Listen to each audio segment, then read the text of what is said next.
D-Mace, Vingen, and Donick 102.5. The game. Gang's all here. Derek Mason is back from his long birthday weekend. Willie Donick is back from the Predators road trip. I am also here. I never went anywhere.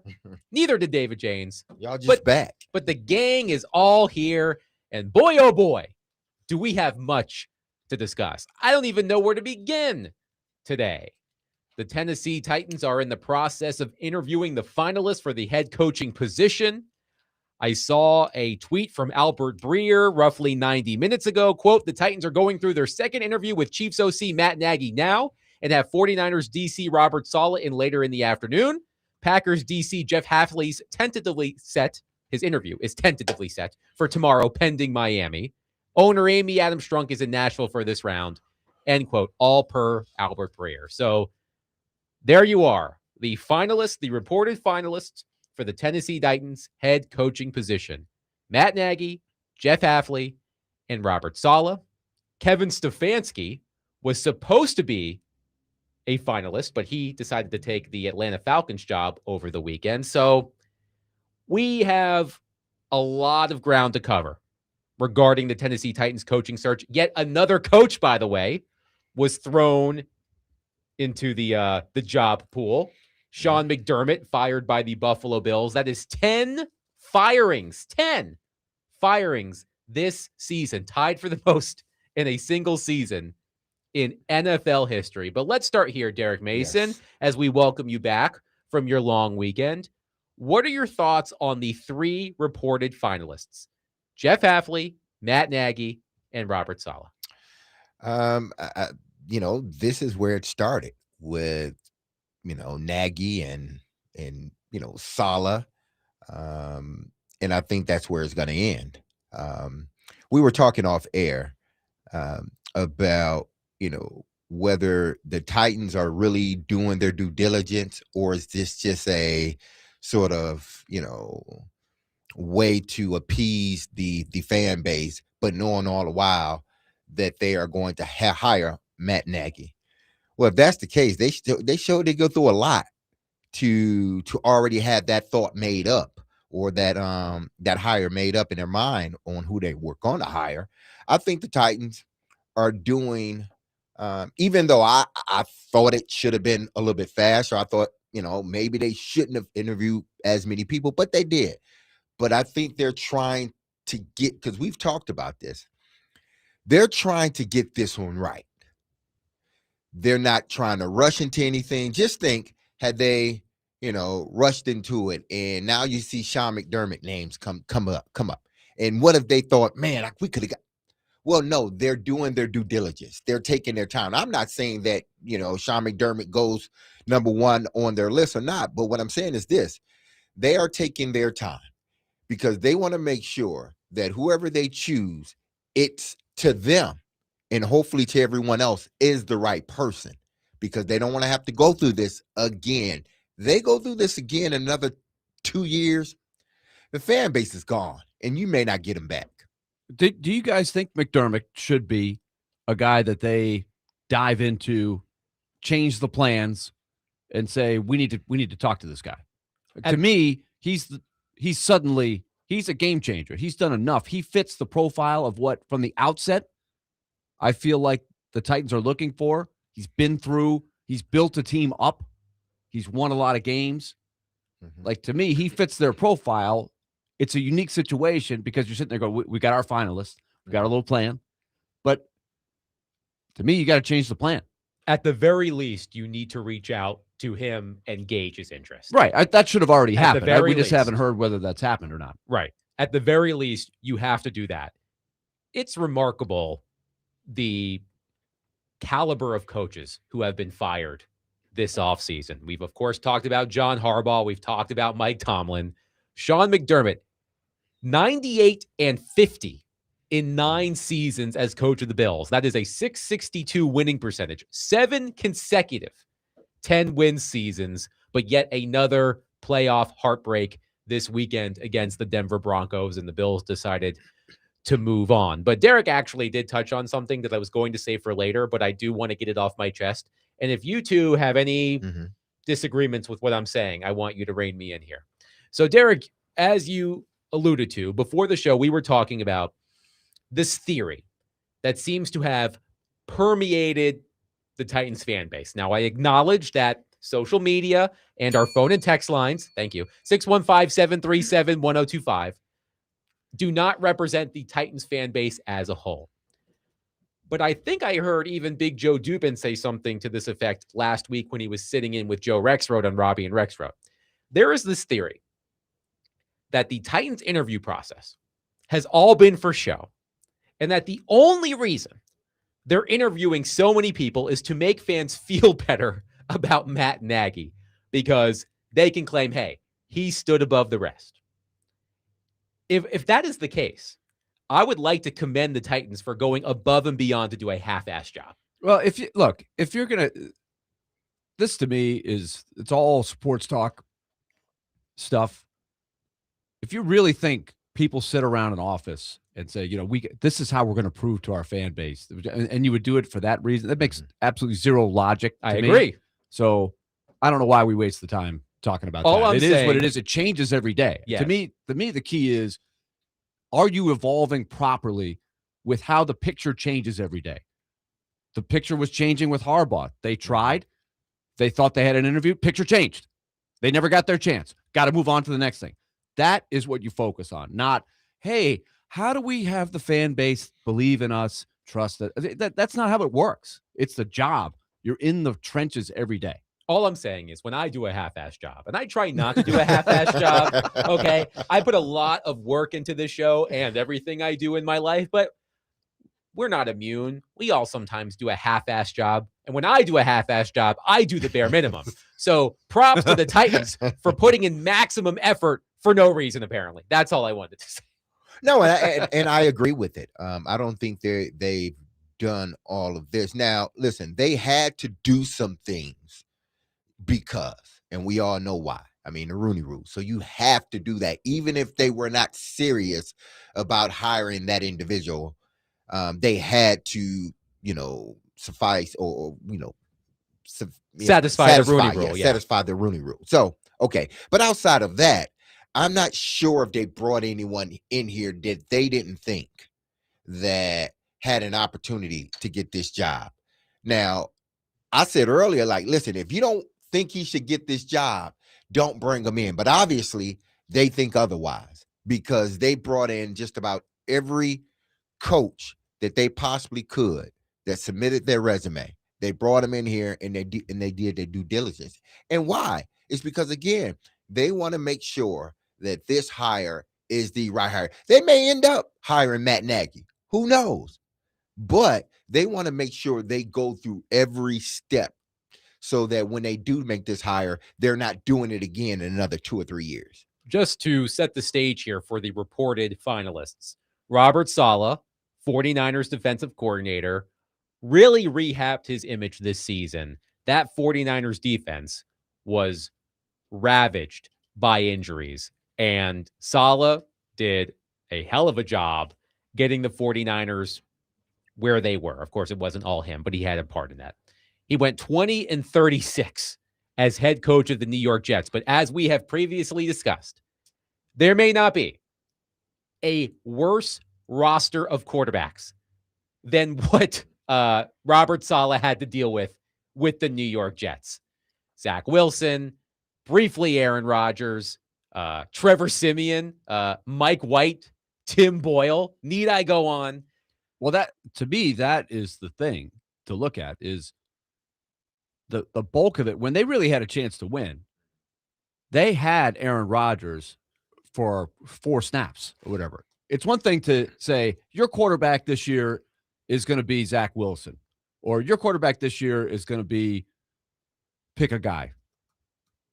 But to have the investment that they made in Aaron Rodgers and then have that happen, there's not a coach that can make that work. And they actually were fairly competitive that season when that happened.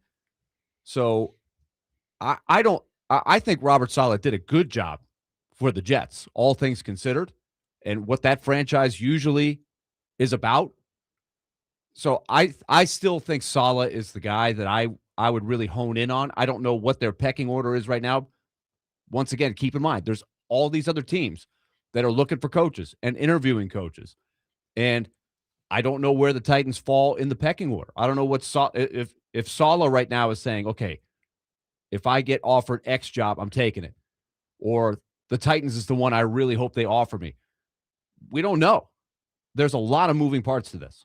But clearly, the Titans must like Robert Saleh because all of the reporting over the past few days has been Saleh was supposed to interview virtually yesterday. They decided to skip that and just bring him in today. So they must be impressed by what they've seen, what they've researched to bring him in instead of just having the virtual interview that they were supposed to have yesterday. By the way, just for kicks and giggles, the starting quarterbacks for the Jets under Robert Saleh: Zach Wilson, Mike White, Aaron Rodgers, Joe Flacco, Trevor Siemian, and Tim Boyle. And if you watch Tim Boyle during the preseason for the Titans, and remember how bad that was, imagine starting regular season games. That's what Trevor Siemian did for Robert Saleh in New York. We know Matt Nagy, 34-31, as head coach of the Chicago Bears, was the 2018 Coach of the Year. Jeff Hafley, no NFL head coaching experience, but he was 22-26 as head coach of Boston College. And we know that Boston College, Derek, not particularly known for its football program. 22-26. I think that's actually decent for Boston College in college football.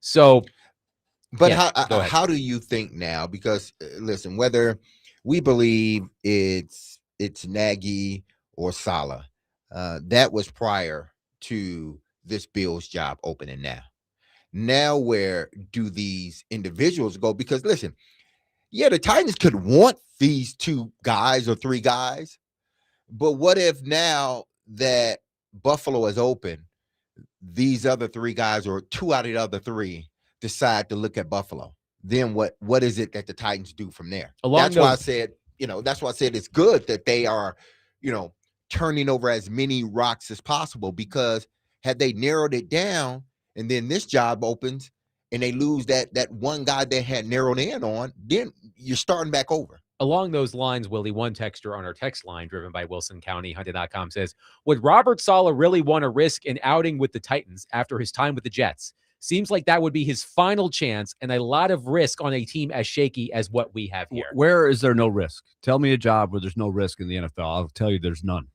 I mean, the risk is a little bit less in Baltimore or in Buffalo, a lot less. Or in Pittsburgh. But the expectations are that much higher, though. Yeah. Right off the bat. Yeah, they are. But if you're a good coach, you figure the likelihood of you winning right away there is better than the Titans. And I'm not saying the Titans I will are a grant bad you the job. risk is lower, but there's risk. Yeah. Compared to expectations in both. I would so I just don't think coaches think that way. I do think if he's offered the Ravens and offered the Titans, I think you would go with the Ravens, right? And it shouldn't be any offense to the Titans that's the case. But I'm really curious since this morning when this got done, when the word went down, I don't know, it was like 9:00 Central Time when McDermott's news came down. Like, how has everybody reacted? Because that's not something people expected, I don't think. Willie, you brought something to my attention this morning that I found incredibly interesting. Mike Sando of The Athletic had his weekly column. And as part of that column, he touched on the coaching openings around the NFL. And here was the section about the Titans, starting with Sando and then a quote from an anonymous executive. Quote, as one exec put it, Tennessee lacks credibility and gravitas at the ownership level, making it harder for the team to compete for coaches. Losing out to the Falcons and Giants did not look great, as Kevin Stefanski and John Harbaugh each canceled scheduled interviews with the Titans to take the job in front of them. The quote from the exec, quote, Tennessee is nobody's first choice. You have to go find someone who is not on someone's radar and just go after them, end quote. First, let's recognize that Willie sent it first. Yes. Willie did send it first. It was legible. It was legible. But he took a picture of his computer screen. I did. And I read it, Willie. I didn't You have were no able to problem. read it. I didn't have no problem with it. I had to put on my glasses, but I had no problem with it. And then, Adam, you sent it. A clear screenshot of But my actual phone. But it was patched up. It was like in 2 parts. And, I had to piece things together. I was much more along the lines of just reading the screen. Okay. Yeah. Nevertheless, But let's get to the. I think that is a very accurate depiction of the Titans. I think it's kind of like, ooh, what's going on over there? but wouldn't Robert Saleh counteract that though? Robert Saleh is reasonably in demand. No, Right. But Yeah. so the question though is, the quote was, "They're nobody's first choice." correct. So is Saleh saying, if it falls here, here, and here, okay, I'll take the Titans job? Or is he legitimately interested in the Titans job? Not everybody thinks the same. Just because this exec says it doesn't mean that everybody feels the same way. We also did a poll. We did 2 or 3 of these, who's got the best, most attractive jobs, and the Titans ranked second in one and last in another one. So everybody's opinion is different. You have to put your best foot forward here, and you have to hope that it falls this way. This is unique in that there's so many, and as you mentioned, so many with great resumes that are out there. One texter says, I truly don't believe any of those coaches really want to come here. They're most likely leaving this as their last option. I mean, I can't say that that's true or not. Is it better than other jobs, meaning, winning right away? Probably not.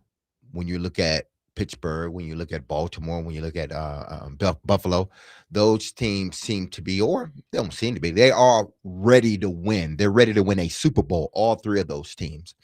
Why? Because, 2 of them have a quarterback and the other has a really good team. They just need a quarterback. And the Titans sit in a space where it may take them, and it's not necessarily, I don't think, because of the quarterback, because we saw, we're getting a bird's eye view of, it doesn't, once you have that quarterback, it's about building around him and getting the right guy. We're seeing a bird's eye view of it. We saw it this weekend with Caleb Williams, with Drake May, all these guys that are young quarterbacks. We've seen it happen. So it's not necessarily the quarterback with the Titans. I think it's just the roster, period. And something else you said, Derek, last week, 10 openings total. Some of them have been filled. Atlanta's been filled. The Giants have been filled. But just the caliber of franchises right now that are looking for coaches or were looking for coaches: the New York Giants, the Pittsburgh Steelers, the Baltimore Ravens, the Buffalo Bills. It's incredible. And I did not go back and look at the other years where 10 coaches got fired, but I have to imagine it doesn't compare to this. Just the historic franchises that are in need of new coaches. You had Mike Tomlin step down after 19 years. You had John Harbaugh. You had him, he got let go after 18 years. Sean McDermott, 9 years in Buffalo, a lot of regular season success, haven't been able to get over the hump, but the Bills are a prominent franchise. It is quite remarkable, Willie, just the sheer, the gravitas, to use the word from the exec, that these franchises have. So let's look at both sides of the coin on the comment from the texter who said, well, none of these guys really want the Titans job. They're just they're just hoping that they get another job and they'll take it if they have to. Well, it could go the other way as well. The Titans are prioritizing who they want from all these guys. There's a lot of good candidates out there. So what they have to be careful of is overloading the system, right? I think they're trying to play it. This is a really tough exercise. Try to put yourself in their shoes. I'll give you a story from a coaching search that happened years ago. I won't mention the sport or the names. There was a coach that was sitting down interviewing for a job and had a great conversation with the person hiring, and it looked like it was going to be a done deal. They had more or less agreed, and it was just like a feeling, the next thing that's going to happen is I'm going to get off this job. The person who's hiring went into another room in this person's house and called a different candidate just to check one more time to see if that candidate was still interested in the job. The interviewing coach overheard what was going on and immediately did not want the job anymore. If he wasn't the guy that they wanted, he didn't want to be the coach at that place. And so he turned the job down at that point. So it works both ways. Hey, who do these coaches want to go to? They've got leverage. Well, the teams They have to prioritize. There's a lot of people that want these jobs, and you have to appear that the guy that you want is the guy that you want. It's a give and take on both sides. This is a fascinating exercise to watch. 615-737-1025. Our phone and text lines are driven by WilsonCountyHyundai.com. Your thoughts on the 3 reported finalists for the Tennessee Titans head coaching job: Matt Nagy, Jeff Hafley, and Robert Saleh. Let's do a little bit of a straw poll here, listeners. Which of the reported finalists do you prefer most? 615-737-1025. We'll continue the discussion coming up next about how Sean McDermott's availability impacts the coaching searches around the NFL. And we'll take your reaction as well. 615-737-1025. The Game Nashville Sports Network is your home for the college football national championship game tonight. You can catch all the action on 102.5 The Game and 94.9 The Fan as number 10 Miami takes on number 1 Indiana. The college football championship coverage on 102.5 The Game and 94.9 The Fan is presented by Twin Peaks and Parman Tractor and Equipment.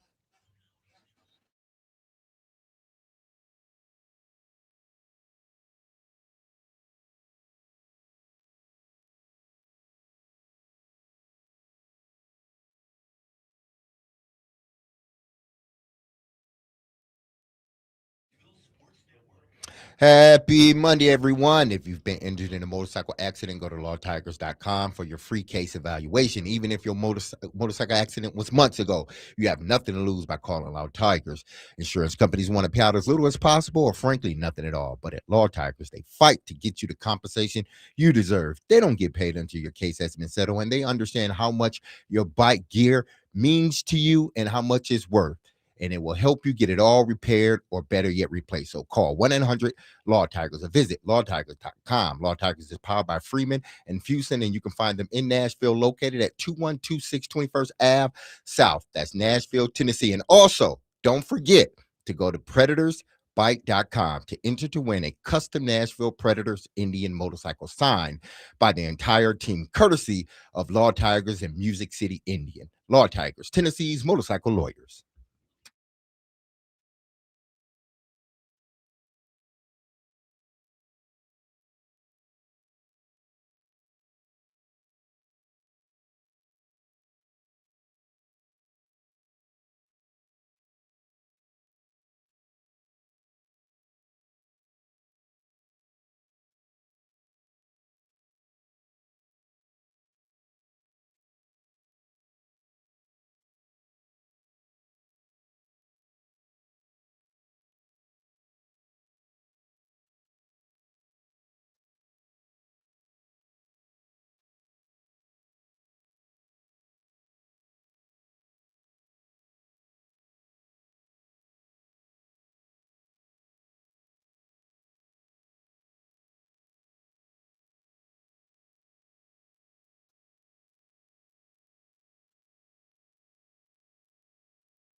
standing up for Buffalo, damn it. I'm standing up for us.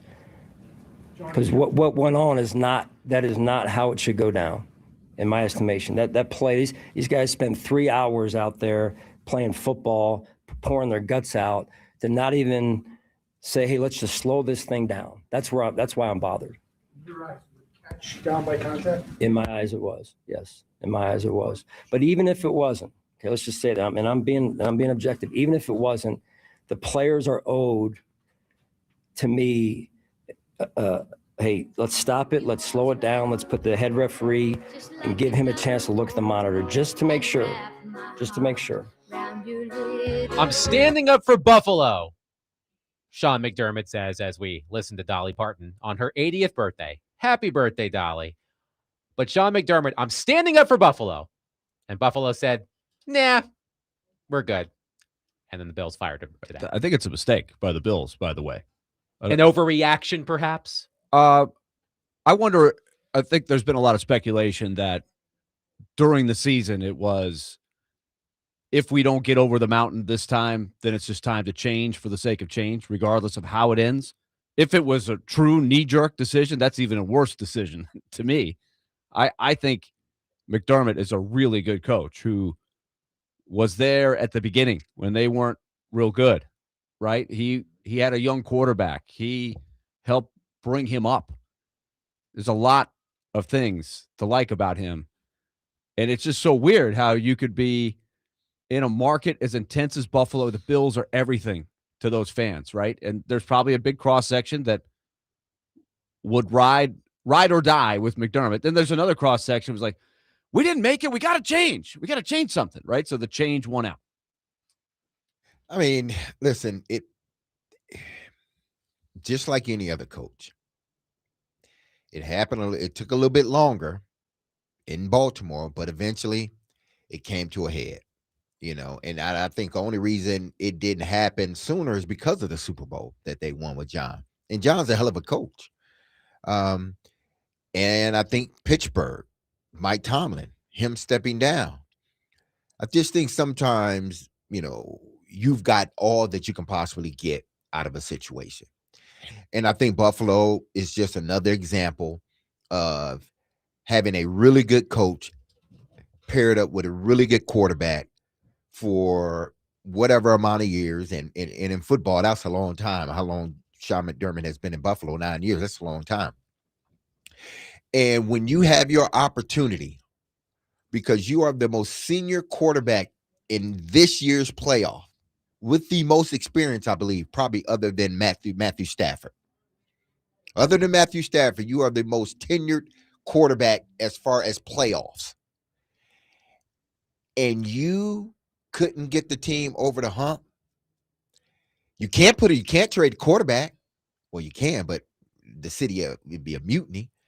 But you can't get rid of the quarterback. So what's the next thing? You got to move away from the coach. As much as I may not agree with it, or you or Bill fans, because you don't want to happen to you what happened to Marv Levy. It's like you never can grab that apple. It's always there's like what was the Bugs Bunny, the carrot, and you're just chasing it. You never catch it. That's what it has been for the Buffalo Bills with Marv Levy and now with Sean McDermott. Marv Levy may have been a lot worse because they made it to the Super Bowl. But Sean McDermott, you had the best quarterback in today's playoffs, this year's playoff, and y'all lost. And I know it wasn't the coach's fault. I knew it wasn't a fluke that they lost. I get it. I understand. It's not on the coach. I get it, but they probably felt this was our year, and we didn't do it. It was their year, but they had to win 3 road games just to get to the Super Bowl. You got to be realistic. And they said Pat Mahomes did it. How hard that is. They said Pat Mahomes did it. Did Pat Mahomes ever have to win 3 road games to get to the Super Bowl? Win at least 2, at least one of those times. But to Derek's point, this from ESPN, Josh Allen has the most playoff wins and starts by any quarterback without a Super Bowl start in the Super Bowl era.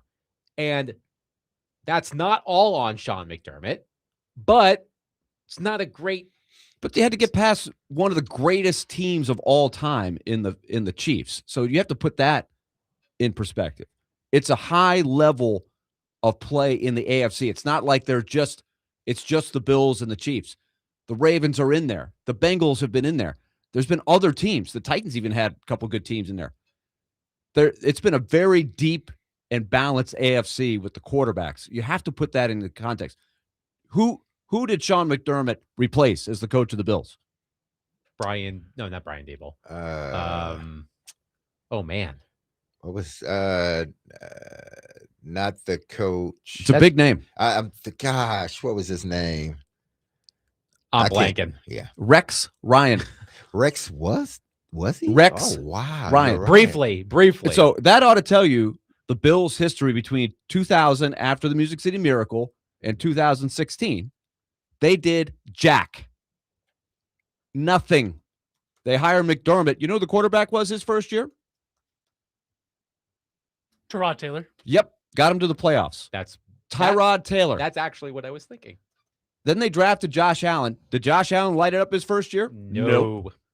So Sean McDermott was there for a build from nothing and had instant success. Which is why you like him as a potential Titans. He's head the coaching he candidate. fills in exactly what the Titans are looking for. So I don't know what's going on that front. We're not going to know for a while. I'm sure the reporters are looking at that. But you had the He's best a heck of quarterback. a- You had the best quarterback, and The what best quarterback, you were ripping him a few years ago. And what did I say? Patrick No, Mahomes is the best quarterback. What did Patrick I say? Mahomes is the best. What have I said about Josh Allen in the last 2 years? He's gotten better. I said he's an elite quarterback now. To me, Yes. he's one of them. He's proven. But the one thing that you were known for, you couldn't even get that right. Sean McDermott, defense. And your defense gave up 30 points. Your defense, what you were known for, turned the ball over 5 times. I get it, but Sean McDermott, his defenses have let them down more times than not. The shootout in Kansas City, his defense let him down. They had Kansas City at home and they still lost. I'll take Sean McDermott. I'm not saying that he's a bad coach. That's not what I'm saying.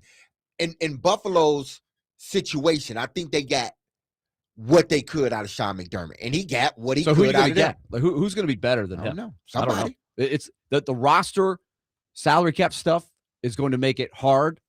So they might have done McDermott a favor because I think every passing year when you're in that window and you push to try to add that veteran that's going to get you over the top, then all of a sudden you put yourself in a tougher spot with your cap and your roster. I'm just like, I didn't even mention the Patriots, but the tail end of the Patriots dynasty is still in there when you're looking at McDermott's tenure. Can you get the Bills, who've never won a Super Bowl, to the Super Bowl? No, he didn't. But the Patriots are in there. The Chiefs are in there. The Bengals had their moments. The Ravens are in there. It's a deep AFC, and they are in it every year. I think that is one of the more underappreciated parts of a coach's tenure. We focus too much on, well, he didn't get him to the Super Bowl. Let's quickly go to our phone line, driven by Wilson County, Hunting.com, and welcome in Barry. Barry, thank you for calling. Please go ahead. Yes. Hey, Willie, I know what coach you were talking about who heard the other AD folks. I know you were talking about the Stallings case back a few years ago when Tennessee could have had him and Vanderbilt wound up with him instead because of that. And of course, people can say whatever they want about how it ended, but Vanderbilt had some pretty good seasons under Stallings. My mother comment is that I can live with Nagy as the Titans' new head coach because I really feel like if Borgonzi is willing to risk his career as a NFL general manager on Nagy, that he must know something. And of course, you can never know for sure till it plays out, but I think he must have a lot of confidence in him. Thank you for the call, Barry. Let's go to Lance on our phone line. Lance, thank you for waiting. Please go ahead. Yeah, somebody was talking about the changing just for the sake of changing. Well, if you look at the dynasties, people don't change for the sake of changing. They start listening to the fans, and as the old dog that used to sit on the porch in y'all's time slot used to say, you start listening to the fans, you'll be sitting with them. And there's a lot of truth to that. Ask Amy. I mean, she got rid of the coach because and he's going to go play for the AFC Championship. And you look back at the dynasties like the Cowboys, the Steelers, they've always had a coach that has had tenure, that knew what he was doing, knew how to coach the game, knew how to manage the game, and always had a quarterback. But at the same time, did they go to the Super Bowl every year? When I was a little boy watching my Cowboys play, and they went to the Super Bowl 5 times, and then they were in the playoffs every year. Everybody in Dallas appreciated the fact that they made the playoffs. And people think they're just entitled to Super Bowls. You got to line up. Everything's got to be really, really well for you to make the Super Bowl and win it, especially with 32 teams now. Used to be different. And maybe they ought to cut down the number of playoff spots. That way people appreciate playoff victory and playoff games, because they sure don't challenge them. I mean, they sure don't appreciate them now. Thank you for the call, Lance. 615-737-1025. We'll continue to take your reaction to Ron Davenport, ESPN NFL Nation Titans reporter. He'll join us coming up next. We'll get the latest on how these interviews are going, these finalist interviews that are being held today. And there are some other questions about the Titans coaching search that we have for our friend Teron Davenport. So we'll do that next. 615-737-1025. Preds fans, Smashville Live is back this Wednesday night at 6 p.m. on 102.5 The Game, live from Brewhouse 100 in Bellevue. You can meet your Predators players up close and personal, get autographs and pictures. The guests this week, Cole Smith and Michael McCarron. That's Cole Smith and Michael McCarron this Wednesday night at Brewhouse 100 in Bellevue, and only on 102.5 The Game.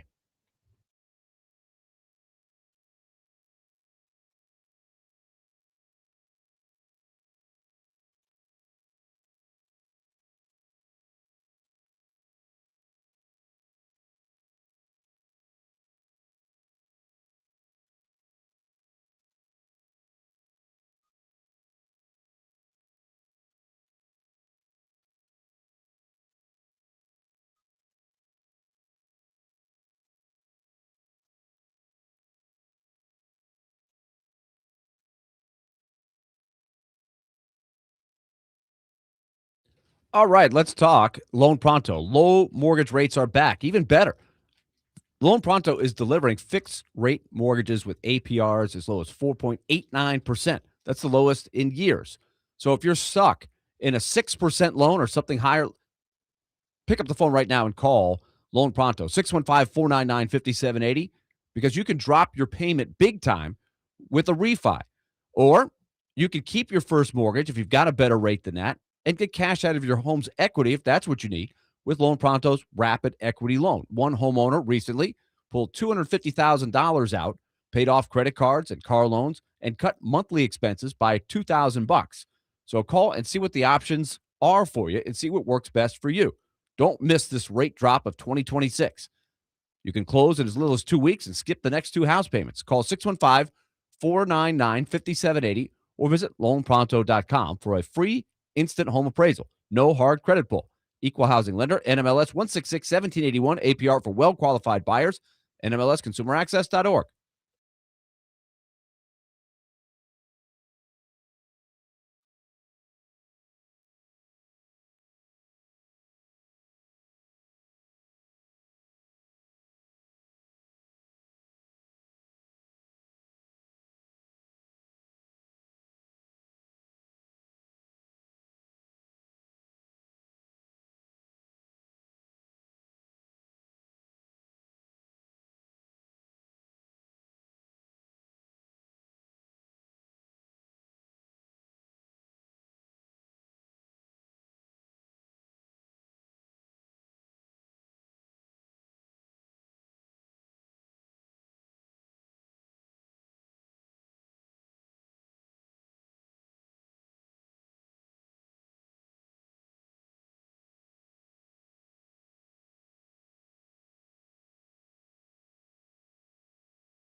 D-Mace, Vingan, and Donick, 102.5 The Game. Willie Donick, Derek Mason, Adam Vingan here with you. Covering the Titans is not a 9-to-5 job, and that's why we rely on our friend Teron Davenport, ESPN, NFL Nation, Titans reporter, who is fueled by Parman Energy. Visit parmanenergy.com, your one-stop petroleum solution. Hi, TD. How are you? Hey, what's going on, fellas? How you guys? We're good. So we know that the interviews with the finalists are ongoing. I want to ask you specifically about Robert Saleh. So correct me if I'm misstating any facts here. He was supposed to interview virtually yesterday. The Titans decided to bring him in to Nashville today. So what specifically about Saleh impressed the Titans so much that they decided to forego that virtual interview yesterday and bring him in for an in-person interview today? Yeah, I don't think there really is a difference as far as Saleh himself between the original Sunday meeting and him being in person today. I think it's more of looking at the timeline. It's time to turn it up a little bit, and I think that's what they did. They did say that there was enough information gathering to feel comfortable doing that, and I think when you look at Saleh and just the changes that he had made since the Jets situation as far as being more connected with the roster and those types of things, I believe that's what allowed them to feel more comfortable with moving on. But for the most part, to me, in my opinion, and for what it's the timeline. Teron, Adam Schefter posted on X earlier today, quote, "For what it's worth, former Cowboys head coach Mike McCarthy now has met twice in recent days for the Titans head coaching job. Once in late December in Green Bay, then again Friday and Saturday in Tennessee." Can you explain McCarthy's role in all of this and shed some light on his presence in this process? Yeah, well, that first meeting in December, as A to Z Sports originally reported, that there was a meeting. Adam Schefter brought some clarity to it that it was in December in Green Bay, and it wasn't considered a formal meeting, so they didn't have to report it. But the thing that is confusing is why all the, song and dance to keep it undercover, you know what I mean? But then at the same time, McCarthy came in, they met with him at dinner, and then they met with him, a formal meeting there in person. And I mean, he's technically not a finalist, but he is hovering over all of this.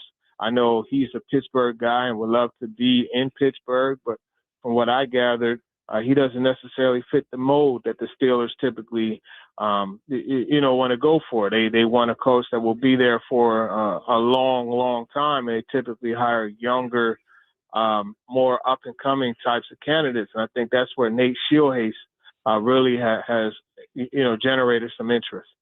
Teron Davenport, ESPN NFL Nation Titans reporter, is with us. TD, you wrote a story a couple of days ago on ESPN.com making sense of the Titans coaching search. You wrote a lot about Matt Nagy and his qualifications to be Titans head coach, his offensive concepts, how that could work with Cam Ward, all of those things. So let me ask you this as someone who is as level-headed as they come. Why do you think so many Titans fans seem lukewarm about the idea of the Titans hiring Matt Nagy?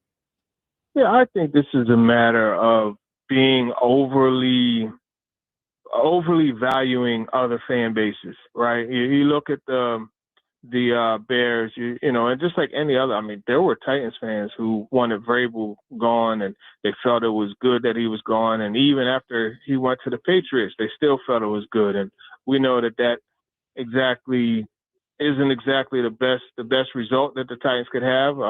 It ran its course, and I think that's what happened with Sean McDermott. But anyhow, when you talk about Matt Nagy, I think really a lot of it is misinformation, right? They say, oh, well, the Chiefs aren't trying to bring him back and they don't even want him. It's not that they don't want him. They understand that he's moving on to bigger and better things. And not only is he a head coach candidate, but he's an actual play caller candidate as an OC. And so either of those roles would be better for him than, the OC for the Chiefs, because it is a step up in calling the plays and obviously as a head coach. So I think a lot of fans, they're misinformed and they just, he's not the hot candidate that everybody is promoting. So they hate him. And I mean, it just is what it is. Now, TD, when you're talking about Robert Saleh or Matt Nagy, it seems like these two guys are totally different when you talk about their personality. One is more fired up, one is more laid back. But we also know what the Titans said that they want in a coach. Now, is it just as simple with these two guys as we want a defensive-minded coach or offensive-minded coach, or do you see it being deeper than that? Because what they're looking for, I think they can find in both guys, but the personalities are totally different. Yeah, I think when you look at this, both guys have experience, and I think that's the main thing. I don't think necessarily they're looking for an offense or defensive guy. I think they're pretty open as far as that's concerned. But I think when you look at the contrast in personalities, I mean, everything that I've gotten on Matt Nagy is that, he's a good dude, but he's not exactly a leader of men. And that could be an issue, right? If he doesn't bring in somebody that's going to be that bad cop to his good cop, so to speak. But at the same time, I've heard that, he's kind of, he rubbed the locker room the wrong way at the end of the Bears situation. So you have that. And then you look at Saleh. I mean, he does fit like that culture changer, that mold of like the authoritarian. He fits that. And that's kind of what Mike Bergonzi alluded to and kind of described. A lot of it was very similar to Mike Vrabel. And I think, if you look at that similarity there, Saleh's probably the closest thing outside of McDermott to Mike Vrabel. So I think there are ties there. Now, with that being said, you brought up Sean McDermott. How much, or if it does, put pressure on the Titans to make a decision now that, one, the Buffalo Bill job has come open, but then two, Sean McDermott is out there now? Yeah, I think, well, the main thing is they got to free up from that process right now with Nagy. And then in between, when Saleh comes later, I think they got to free up and they got to get a call out there to his agent and find out, gauge the interest. Because if he's interested, I think you very well need to put the process on pause. And I posted on social media that, on X that, hey, if they go about that, they could risk losing, Saleh. Nagy hasn't really gotten much interest elsewhere. And, that's a decision that they're going to have to make. If it were me, I'm going after McDermott. I don't think there's any comparison as far as the candidates are concerned. And if he's interested, they 100% sure need to go get him. What are you hearing, Teron, about how McDermott is going to handle it? It's all so new, right? In theory, it's either late last night or whatever that he's known this. So in real time, probably hasn't had a whole lot of time to come up with a game plan. So is it the Wild West? How many teams are calling him? Who are they calling? How long before we get a sense of what his thought process is? Yeah, that's not something I can necessarily tell you. I'm honestly not sure, to be honest with you, where McDermott is in the process and everything. I would imagine he's somewhat shell-shocked because, it's not like the Bills roster was chock full of players, you know what I mean? And then for them to go ahead and fire him, that I think was a surprise. So we'll see. He obviously has to move fast because the jobs are going to start, getting filled up, right? You got the Dolphins with Jeff Hafley probably getting that job. And then obviously, the Steelers are in their process and, the Ravens are going through interviews. There's a lot that are filling up. So he needs to act fast, in my opinion. You mentioned Hafley, and he's the guy that gets the least amount of talk on airwaves and things like that. But you just mentioned it with the Dolphins. You think that that's where that's going? Hafley to the Dolphins? Yeah.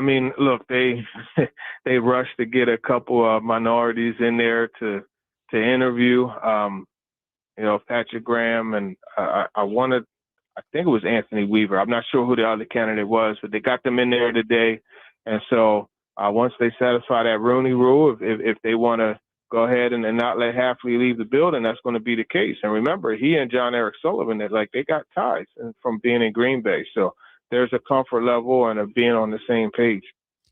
What factor is it, do you think, that McDermott doesn't really have a obvious connection with any of the Titans brass that I can tell? Maybe you know something I don't, Teron, but is that a barrier to you to try to, in such a short period of time, extend a level of interest? Well, all Mike Bergonzi has to do is talk to Andy Reid, right? Because if you go back to 2001, Sean McDermott got his first job with the Eagles as far as coaching, he was there for 2 previous years in their scouting type of department. But his first job as a coach in the NFL was with Andy Reid as a defensive assistant. And then he worked when Steve Spagnuolo got promoted to DC. He worked with the DBs, with the cornerbacks, and then worked with the linebackers. And then Spagnuolo moved on. Jim Johnson was the coordinator when Spagnuolo got promoted to linebackers coach, and then moved on. Jim Johnson as the coordinator, he got sick, and he was the interim coach, Sean McDermott, that is, and McDermott took over the job when Jim Johnson, rest in peace, he passed away that July. So he became the DC. So I feel like to say, we know that Mike Bergonzi very much trusts Andy Reid. Mm-hmm. So he could just call Andy Reid and the reference will be right there. Andy Reid hired him. So that kind of tells you that he checks a box as far as Bergonzi is concerned. Right. And I would think McDermott talking to Reid about Borgonzi would be in play as well. If he's trying to gauge, hey, am I intrigued about this Titans job? If that were crossing his mind, I'm sure he's going through that process now. So, Tehran, we were just having a pretty spirited discussion about trying to evaluate how successful McDermott was in Buffalo. I think it was a major success, but of course, I don't put as much stock as the average person in did you win a Super Bowl or did you get to a Super Bowl. I just think what he did with the Bills was pretty remarkable. How would you evaluate?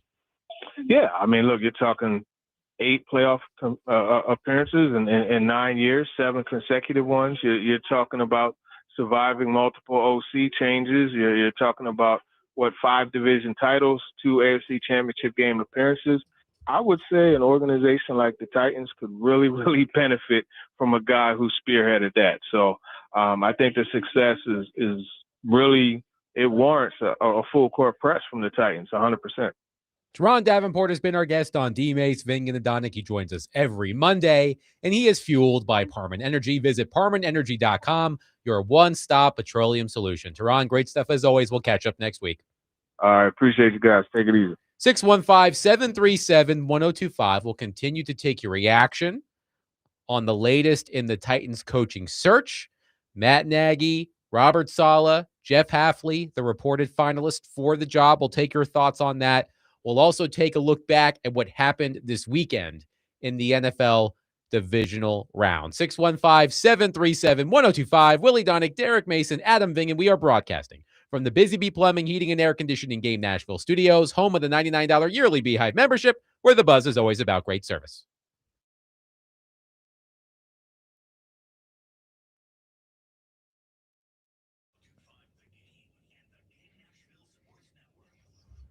Hey, this is Derek Mason. You heard me tell you about Dr. Lodge and his staff over at Cool Springs MD for some time. If you set out to lose weight, chances are it's not your first time setting a resolution to shed some extra pounds only to face disappointment. But I got some good news because at Cool Springs MD, Dr. Lodge and his team understands the frustration of this cycle, and that is why they offer a different approach to weight loss. The comprehensive weight loss program is led by Dr. Jeffrey Lodge and addresses the root cause of weight gain with tailored nutrition, exercise, blood test supplements, and more. They will customize a program specific to you and you only. So connect with Dr. Lodge at CoolSpringsMD.com today to schedule your appointment for a personalized weight loss plan just for you. That's Cool Springs MD, where your weight loss journey becomes a success story.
D-Mace, Vingen, and Donick, 1025 The Game. Willie Donick, Derek Mason, Adam Vingen, and David Janes here with you. Talking Titans coaching search, Matt Nagy, Robert Saleh, Jeff Hafley. Those are the 3 reported finalists for the position. We'll continue to talk about it and take your reaction. We are also going to take a look back at the weekend that was in the NFL divisional round of the playoffs. Let's quickly get some of your reaction. 615-737-1025. One texter says, no, please no Nagy. GMs don't get second chances. And Mike Borgonzi seems like a smart dude. Why would he hand the keys to his career to Matt Nagy? If he got a big name and it didn't work out, he may get one more chance. No way he gets a pass if Nagy fails. Regardless of who they hire, if the guy isn't getting the job done, you know, he may be the guy out regardless. Here's the question I have. Whether it's Nagy or any coach. Here's the question I have for everybody at 615-737-1025. To continue here with the theme that we just read from this texter, which names could Mike Borgonzi hire who would provide him with a second chance if it doesn't work out? I have to imagine that list is pretty small, right? Like we can say, well, if he hires Matt Nagy and it doesn't work, Mike Borgonzi has destroyed his credibility. Well, what if they hire Robert Saleh? Would that not also destroy his credibility? I think there's a lot much more riding on what Borgonzi does with the roster. How do they draft? Mm-hmm. How do they play their cards free agent wise? Those are big factors as well. It's not everything riding on the hire. It's not like an athletic director at a college where your hires are really your meal ticket, right? If you make good hires, but you're not a general manager. Like the general manager is not only making hire, but he's setting up the roster. He's drafting, he's coordinating with his scouts, all of that stuff. There's a lot more to the job than just the hire. But I see Adam's point, right? There's a lot riding on it, regardless of who he hires. I don't understand why Nagy has such the backlash that he does. I'm okay with it either way. He's not my first choice, but I'm not going to sit here and panic if they get him. His credentials are about the same as all the other guys. Well, I think one is because it didn't go well in Chicago. But it did go well. It didn't go well toward the end. Nobody who gets fired has it going well at the end. But what I'm saying is that he didn't develop the one guy. Or we could say they didn't give him time to develop. But what happened in Chicago, I know he was named coach of the year when he was in Chicago. I get that. But people don't remember that. They remember what they saw last. And what they saw last was a bad team. And it seemed like he had lost the locker room. Then he goes to Kansas City. And here's the point, I think, where this is why people don't feel like so cozy with Matt Nagy. He don't call plays. He don't. He didn't even go to Kansas City. I could see if he went to Kansas City as the OC and he was calling plays and Kansas City was doing well. I think people would feel better about Nagy coming here, considering what didn't happen in Chicago. But he goes to Kansas City, and not only do we not call plays, but they don't have a good season. An offense is terrible. So now people are looking at it as, is he really the guy? Listen, I don't know if he ends up being the guy or not, but I think that's a little bit of why people are so lukewarm on him. Either you have to be an extreme leader of men that people can see it, or you have to be an offensive or defensive savant. That's what people are looking for now, at least the fan base. And if they don't see that, especially with a guy that prides himself on calling plays, then they're like, well, why are we hiring him? We got a young coach, a quarterback. Why are we hiring this guy if he isn't the offensive savant that many say he is? May I also offer another theory? Go ahead. We talked about this last week when we played clips of his interview with Jonathan Jones on CBS Sports with the blind spot report. No head coach candidate has put himself out there more than Matt Nagy in this cycle. Had that interview, really great feature written by Dan Pompei of The Athletic a few weeks ago. Maybe it reeks of desperation. Could that be another theory as well as to why Titans fans are like, on Matt Nagy? I think possibly, and also it appears that Nagy is connected a lot more with the Titans than any other job. It's not like Nagy has these 3 or 4 other jobs that they also want him. So I think, do you think that probably resonates with Titans fans? Why doesn't anybody else want him? Yeah, you do wonder, but you don't know if, I guess you do know. Is he on, everybody's list as far as guys they want to hire? Probably, with the team still available. But listen, Matt Nagy may end up being the right coach for this team. But Titans fans and listen, they probably they don't care about. We do have some breaking Titans related news. Mm-hmm. And no, it's not that the Titans have hired Matt Nagy. Okay. Per Adam Schefter, the Dolphins are hiring Jeff Hafley, which was the expectation. Mm-hmm. Their new GM worked in Green Bay for a long time. Hafley was scheduled to interview with the Titans tomorrow. That's not happening. Jeff Hafley, according to Adam Schefter of ESPN, is being hired by the Miami Dolphins. Had his second interview today, and he will be their new head coach. So scratched Jeff Hafley off the list. Did we ever talk about Jeff Hafley? No. When you mentioned him, I skipped over him still. Like at least people have an opinion on Nagy. Nobody even knew of Hafley, right? The only thing I knew about him was he had some decent success relative at Boston College, where, if you look over the last 15 or 20 years, not many people have done much at Boston College. He had them somewhat respectable. Bill O'Brien's having a hell of a time up there. Yeah. If I am not mistaken. But like Hafley was not a guy that I knew a whole lot about, honestly. So this, again, leads to the question that we were discussing earlier. Let's go back to that quote from Mike Sando in The Athletic from earlier today.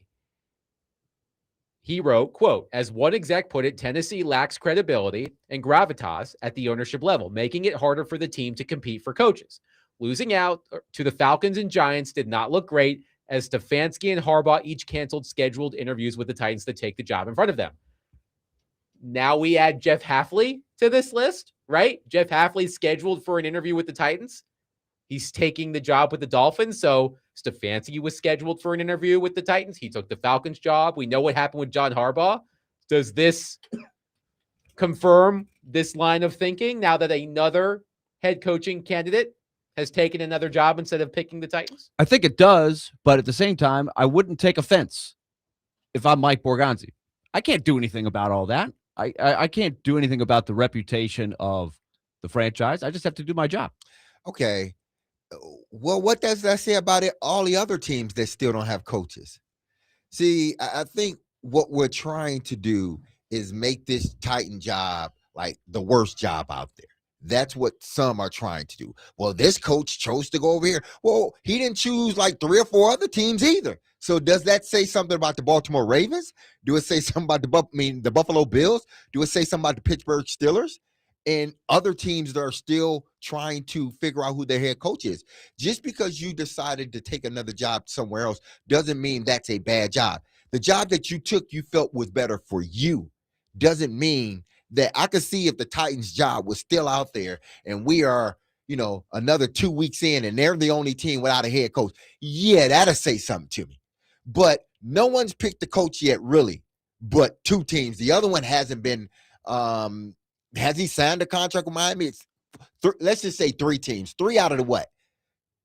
There were 10 openings 10 total. So there's still 7 openings out there. Again, if it comes down to it and the Titans are still trying to figure this out in another week and a half, then I could sit here and realistically say, well, yeah, man, the Titans seem to be a bad job because nobody want to take it. But you still got 7 teams out there still wanting a coach. So the teams that have not hired a coach yet, Buffalo, but that just happened today, Cleveland, Arizona, Tennessee, Pittsburgh, Baltimore, Las Vegas, in Baltimore. Yep. So that's 7. Yep. There are 7 Still a lot of teams. Yes, Yeah. there are a lot of teams. So I don't know why people are trying to associate. Like, I get it. It's good. It's good to talk about. It's good to argue and debate about. I get it. But again, there's still 7 jobs out there, which means the Titans still have their opportunity to get the coach that they want, whether it's Nagy or someone else. Maybe they really were not high on Halfley. He was just a part of, coaches that they were going to interview. One texter says the embarrassment is because they had finalist interviews scheduled with these guys, and they said, "I'd rather not even see you." Again, but it's the moving picture. It's put it in context with what's out there. It's natural that these things happen. For example, what do you think today is going on in Baltimore's camp now that a guy like McDermott is out there? Do you think that's their first call? Like, hey, we're the Baltimore Ravens. We've been winning. We've got consistency.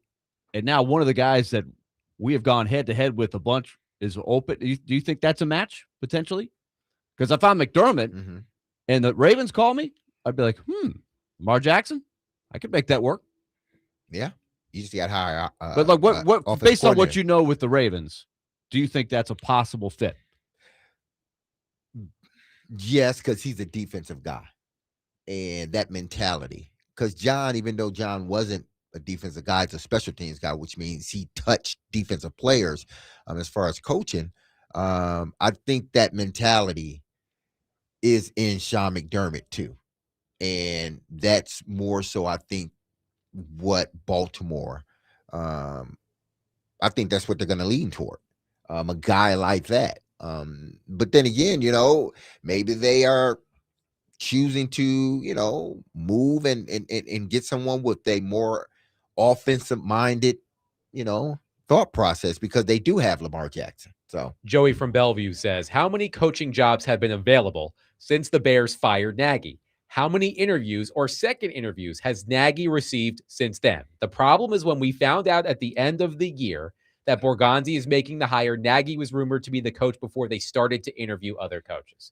Again, it's, I think, a big issue. Another texter here said about Nagy, he literally had one good year in Chicago, and after that, it was downhill. They made the playoffs again later only by beating Arizona in a tiebreaker, 12-4, 8-8, 8-8, 6-11, and 0-2 in the playoffs. But if you add that all together, it's still a winning percentage above 500. Wouldn't you take that right now if you were? It's just better than a lot of right. You can pick apart just about any of these candidates, other than McDermott or Harbaugh or maybe even McCarthy.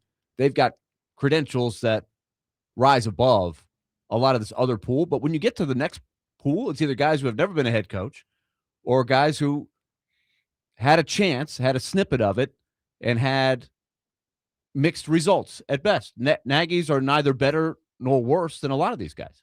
Is it better than Saleh? Arguably, yes.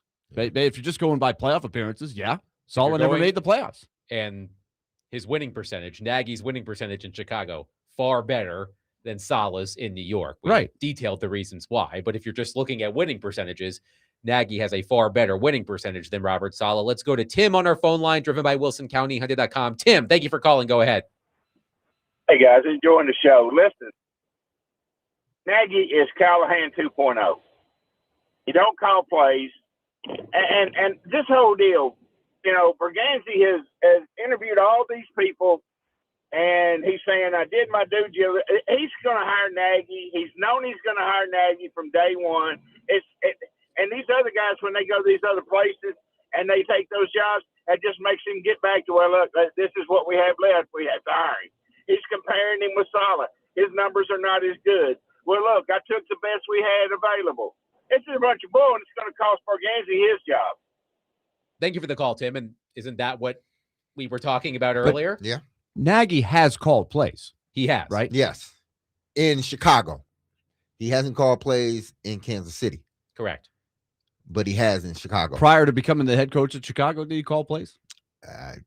That's a good question. Yeah. I would assume no, if because he was Andy, coaching with Andy Reid, yes, right? So I would assume no. No, I believe he may only have 2 seasons of play calling experience in his NFL coaching career, early on in his tenure in Chicago. I'll have to confirm that.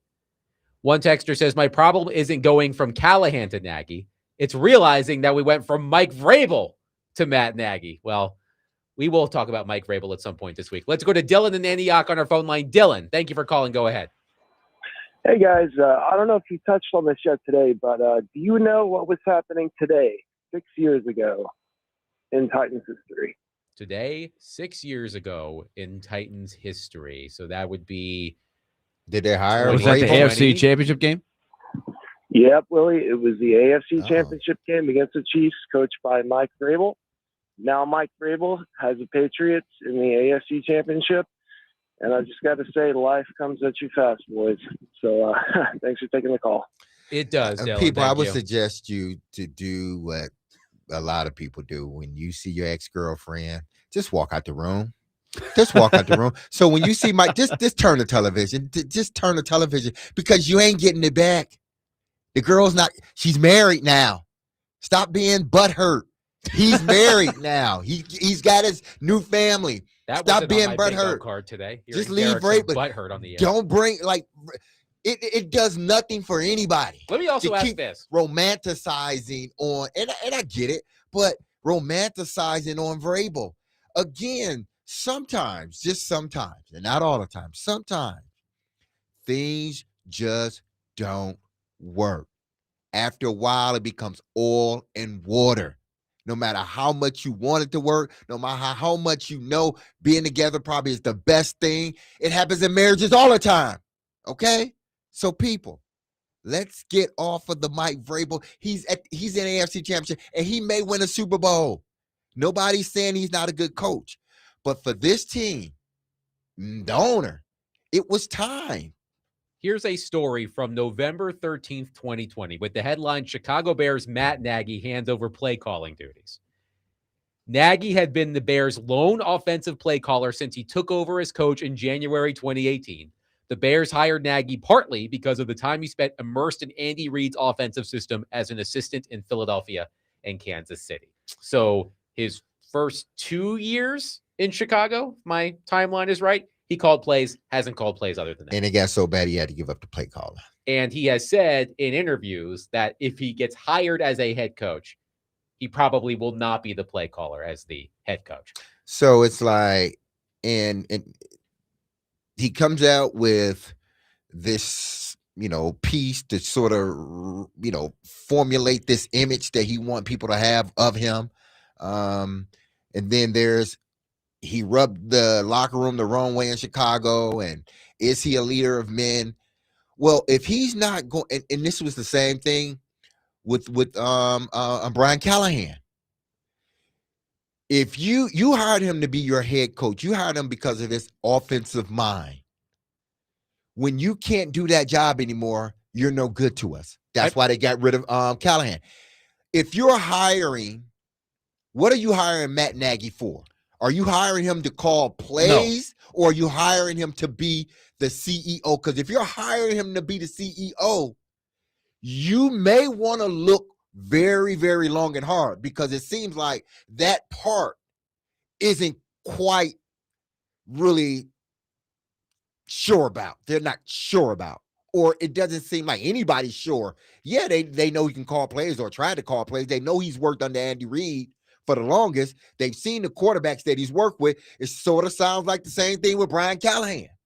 If he's not a leader of men, just because he could potentially call plays or know the offense, don't bring him in here. I'm just going to go by what Borgonzi said. He wants a leader.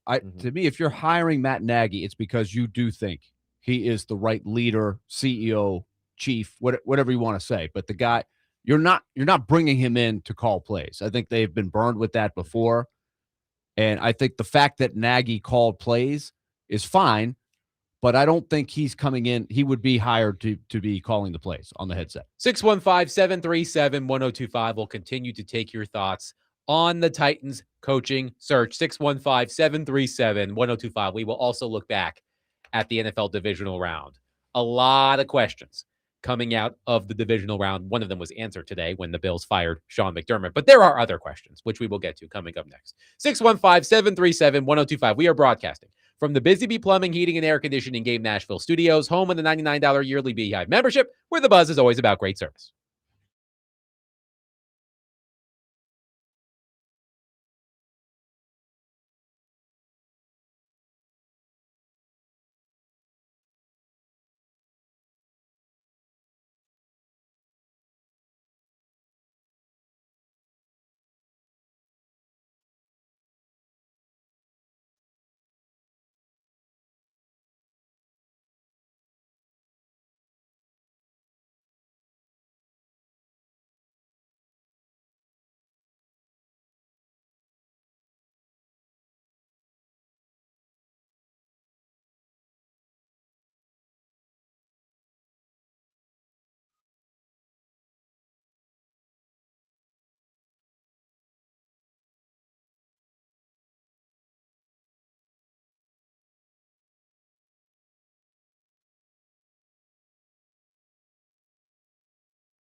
Read the last quote here for us.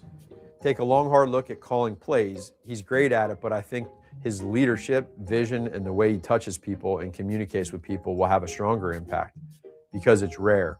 If you're not calling plays, you are seeing around corners more, and it just takes so much time and it gets easy to get lost.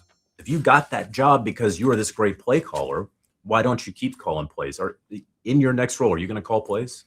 So I would start off by saying every situation is a little bit different. I've always been taught to never say always and never, right? Okay. But really, for me, I'm really intrigued by the CEO leadership role. A lot of stuff that came back from the positive side in the blind spots was just that they feel like, and I do believe that a lot of my strengths is from the leadership side of being able to build relationships, empower people, be a leader of people. And I have, over the last 2 years, really spent some time talking to some coaches and some people on that leadership side of coaches that aren't maybe calling plays and more of the CEO style approach. And it's been very intriguing. And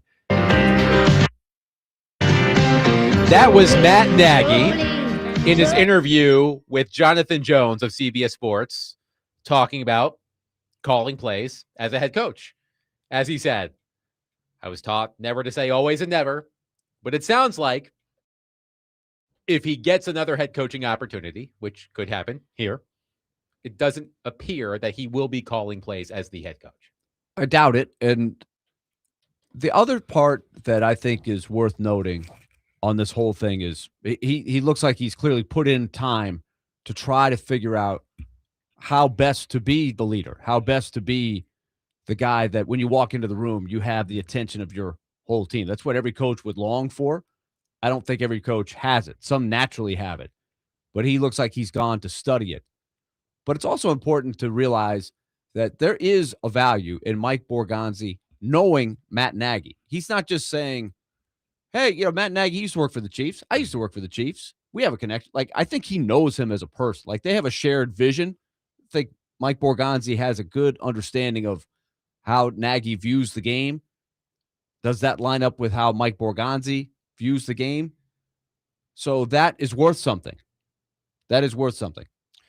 I think those two, I mean, even if you have a sort of this same vision and commonality, doesn't necessarily mean that that guy or that particular person may end up being the guy you hire or the right guy. It may be a different guy that sort of sees the same things that you see, but, maybe a little bit different in personality. It was telling, about the whole leadership part. A part of me think that was probably Andy Reid that said something like that. A coach that, has done it and done it on a high level, but also he connects with his players in a way that I don't think a lot of coaches are able to do, that call plays.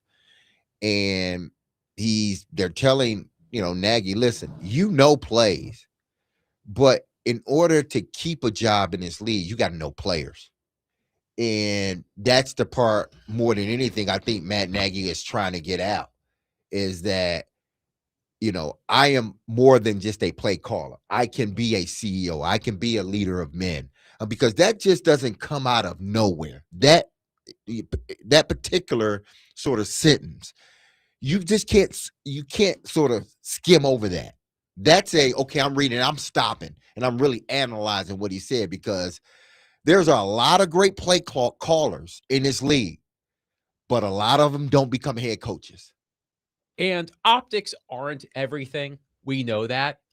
But again, the Titans are going to have to do a lot to convince a certain section of their fans that if they hire Matt Nagy, it's the right decision. For example, JD on our text line, after listening to that clip from Matt Nagy, sounds like loser feel-good talk. Get this tulip out of here. A leader doesn't have to tell people they are a leader. Another texter said that was a bunch of blah, blah, blah. But again, it's the optics, right? We talked about this theory floating around on certain corners of Titans social media that it was always going to be Matt Nagy and the entire interview process was a sham. And the fact now that Kevin Stefanski, John Harbaugh, and Jeff Hafley have scheduled interviews with the Titans and then canceled them to take another job. Again, it's the optics. That doesn't look good. Whether you actually wanted Jeff Hafley as the Titans' next I don't know a coach, single person that I called this was- show or texted this show with anything positive or negative about Hafley. I don't No. think we heard anything about Jeff Hafley, and good luck to Jeff Hafley in Miami. That's great. But again, that's my point. Like, were many of you hoping and praying and wishing that Jeff Hafley was going to be the next head coach of the Tennessee Titans? But again, it's the optics. It's the fact that Harbaugh canceled the meeting with the Titans. It's the fact that Stefanski had the second interview scheduled and he took the Falcons job. It's the fact that Jeff Hafley had a second interview scheduled and he took the Dolphins job. It's all about optics for a lot of people. And again, optics aren't the most important thing, but the Titans are going to have to do one hell of a sell job, it seems, if they hire Nagy. I don't think you have to do anything. You roll him out there, and if you win, it'll sell itself if he's successful. That to me is the wrong approach. If we hire this guy, we got to make sure we do good PR. It shouldn't be about that. They tried the PR stuff. And they didn't do very well at it. I don't think. But if you're texting and making a judgment, this is the fun part of sports talk radio, so I'm not taking anything away. But when we presume to know something enough to render an opinion based on a soundbite from an interview, we're like, hey, nobody should tell that. No leader has to tell everybody he's a leader. They just know. Weigh that, your little snap take on that clip versus Mike Borgonzi, who has known Matt Nagy for 15 years, something like that. 10, Probably. at least 10. To me, I think Mike Borgonzi knows enough about Matt Nagy to know whether he can be a good head coach in the league. It's just, is he the best head coach that's available to the Titans right now? And if he already were, then he'd already be hired, I think. So that tells you they're still looking around for some different people here. Yeah, I'm sure they are. But they want to make sure that this is the right hire because, listen, whether they choose to go with Nagy or not, a lot of this is going to be sort of predicated on if this roster improves. Yes, you want your wins, but does this roster improve? Because that was a part of why many believe that John lost his job because the roster started to deteriorate. They were not developing the guys that they drafted, whether that be the case or not. It happened.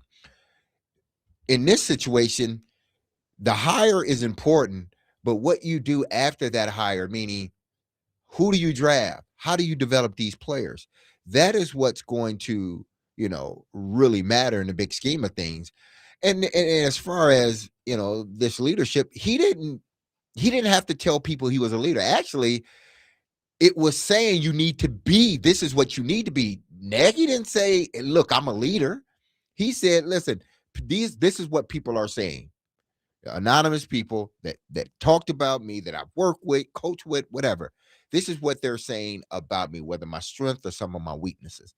And what was said was he needs to concentrate on just being the CEO, building your relationships with players, being a leader. He didn't say all of that. He probably understand that he does need that. But again, we want coaches to be transparent. But the minute they are transparent, we use it against them. Oh, nobody want to. But isn't that? Yes. I would rather somebody tell me, listen, I've been working on this. This is what I've been working on. My last job, I wasn't as good. And this is what I've been working on now, being more of a leader. I would rather that guy tell me that to say, well, I hadn't done anything when it comes to leadership since I lost my last job. Well, you know what, buddy? I am not hiring you. But we want transparency, but then when we get it, it's used against them. Right. How do we read into this? This is a classic. What does this mean? Sports talk show question. The Chiefs have already announced that Eric Bieniemy is going to be their offensive coordinator next year. So what does that say about what the Chiefs know about Nagy? I think they believe he's going to get a job. If not, then he'll sit out. Like, what be was a the hurry, though? consultant. Like, that's what I like. What do they know? I think they know he's going to get a job. Because don't you think in a lot of places, it's like, hey, Matt, Well, if he you get should. this job, great.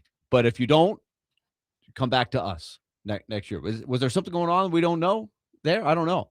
I'm not sure. How One, long was this deal? I wonder how long was the contract that he signed with last year? Because this is his first year back with the Chiefs, right? This year was his first year back. Right. Okay. So do the Chiefs already know that he's got the job? A job? one texter says, all the questions we have for Nagy are clearly answered by Mike McCarthy. But I don't really know what McCarthy's role in all Exactly. of this is. He's sort of on the, where's the bell? The periphery. Thank you. He's sort of on the periphery here. Like, is he involved? How involved is he? Like, I don't really know what Mike McCarthy's. Or is he a break just in case? Break glass in case of Yeah. emergency Yeah. type of guy? Or is he, do they just assume that he's going to take one of these other jobs? And only if he falls through the cracks on the jobs he wants does he then show real interest in the Titans. That's how I would read it from afar.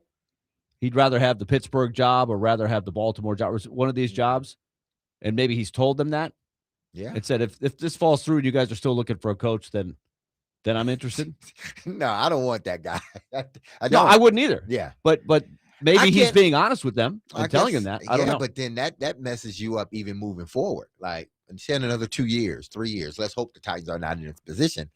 But say if the job comes up in 3 years, now McCarthy, they're not even talking to you. 615-737-1025. We'll continue to take your thoughts. We'll finally get to the NFL divisional round because there were some outstanding games last night. And one of the craziest plays I have ever seen. I also want to get Derek Mason's thought on the most controversial play of the weekend. 615-737-1025. Willie Donick, Derek Mason, Adam Vingan, 1025 The Game.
So here we go, 4th and 4. Slows the blitz. The men in motion. Williams drifting, sprinting for space, in all kinds of trouble. Put it up for next. The end zone. He got it for the touchdown. They've done it again.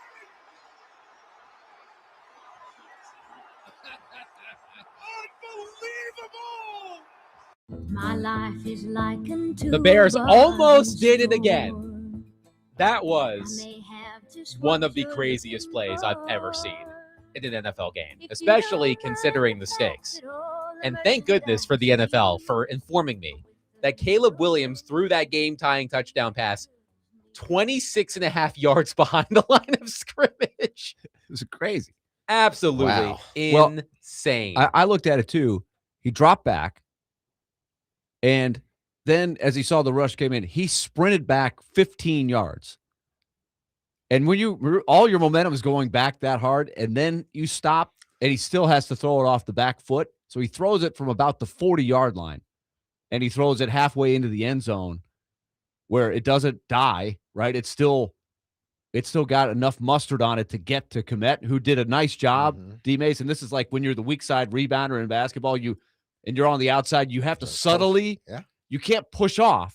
Just bump it to But him you a got little to bit. bump and sort of he did it perfectly, just enough so he doesn't get called for offensive pass interference. But I don't think I've ever seen a throw like that. And Williams, I think that's the first game I've really watched him down in and down out, and not just the highlights or just sections of games, but it is a roller coaster ride with him with some of these throws he makes, because he can be so far off, which he was in the overtime, and then make a throw like that. It's going to be really wild to see how much he can refine his game year in and year out, because if he keeps refining, he's going to be pretty special. So the Rams survive the Bears' comeback attempt. They win 20-17 in Chicago to advance to take on the Seahawks, who blew out the 49ers, which perhaps should have been expected because of all of the injuries the 49ers had. So it's Seahawks and Rams in Seattle this weekend in the NFC title game. Seattle favored by 2.5. Let's go back to the AFC. And there are two huge questions here. One of them, well, there were three. One of them was answered when the Bills fired Sean McDermott.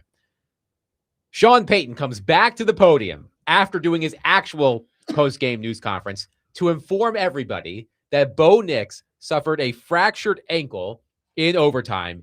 He's done. So Jarrett Stidham will be starting at quarterback for the Denver Broncos this weekend against the New England Patriots. And talk about a gut punch for Broncos fans. You win that game. Awesome game, Broncos and Bills. Josh Allen had, 4 turnovers. Yet another chapter in the heartbreak of the Buffalo Bills and Josh Allen specifically. This, to me, guys, was the most shocking stat of the weekend. Josh Allen has never won a game in overtime, not just in the playoffs, in the regular season as well. 0 for 7 in overtime, regular season and playoffs. 0-3 in the playoffs in overtime. The Bills, of course, responded by firing McDermott.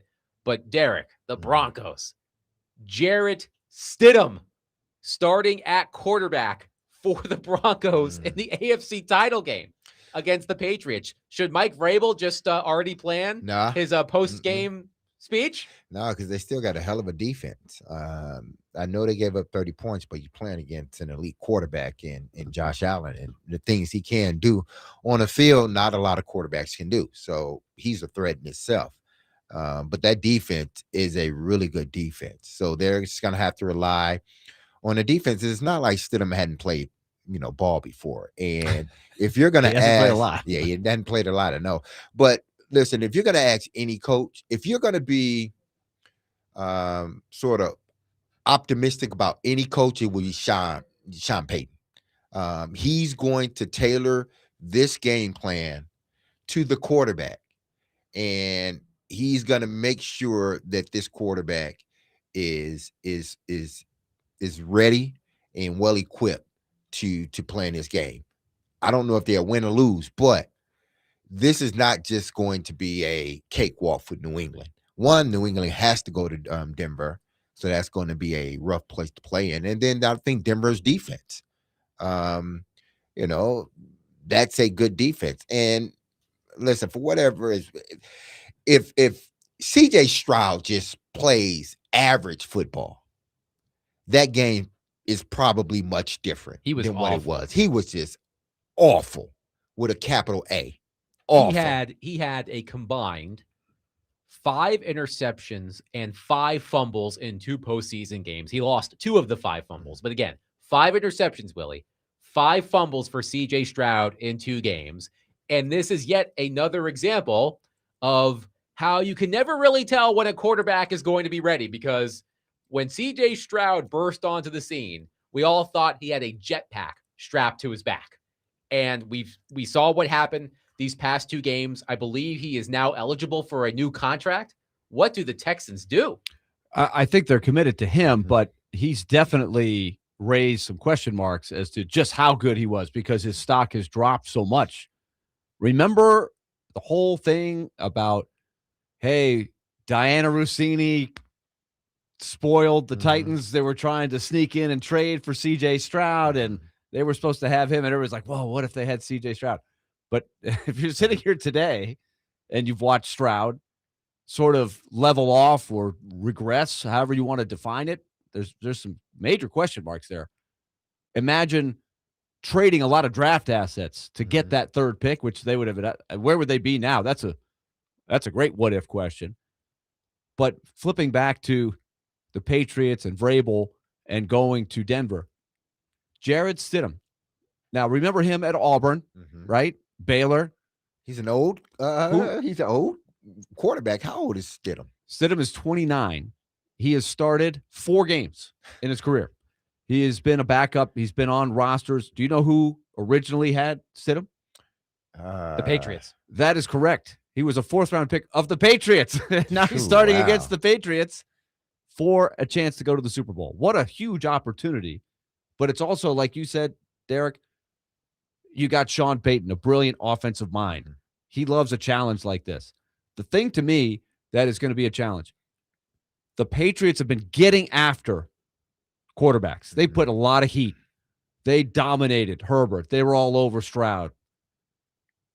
Bo Nix, the way that the Broncos use him, he's on the move almost every play, right? It's a rollout. It's a run. That's kind of how he got hurt, right? But he's throwing on the run. It's a very unique way to use a quarterback. And I don't think Stidham has the same kind of mobility. So they're going to have to change their offense. And if he's just sitting back there in the pocket, I worry about the Broncos being able to protect him.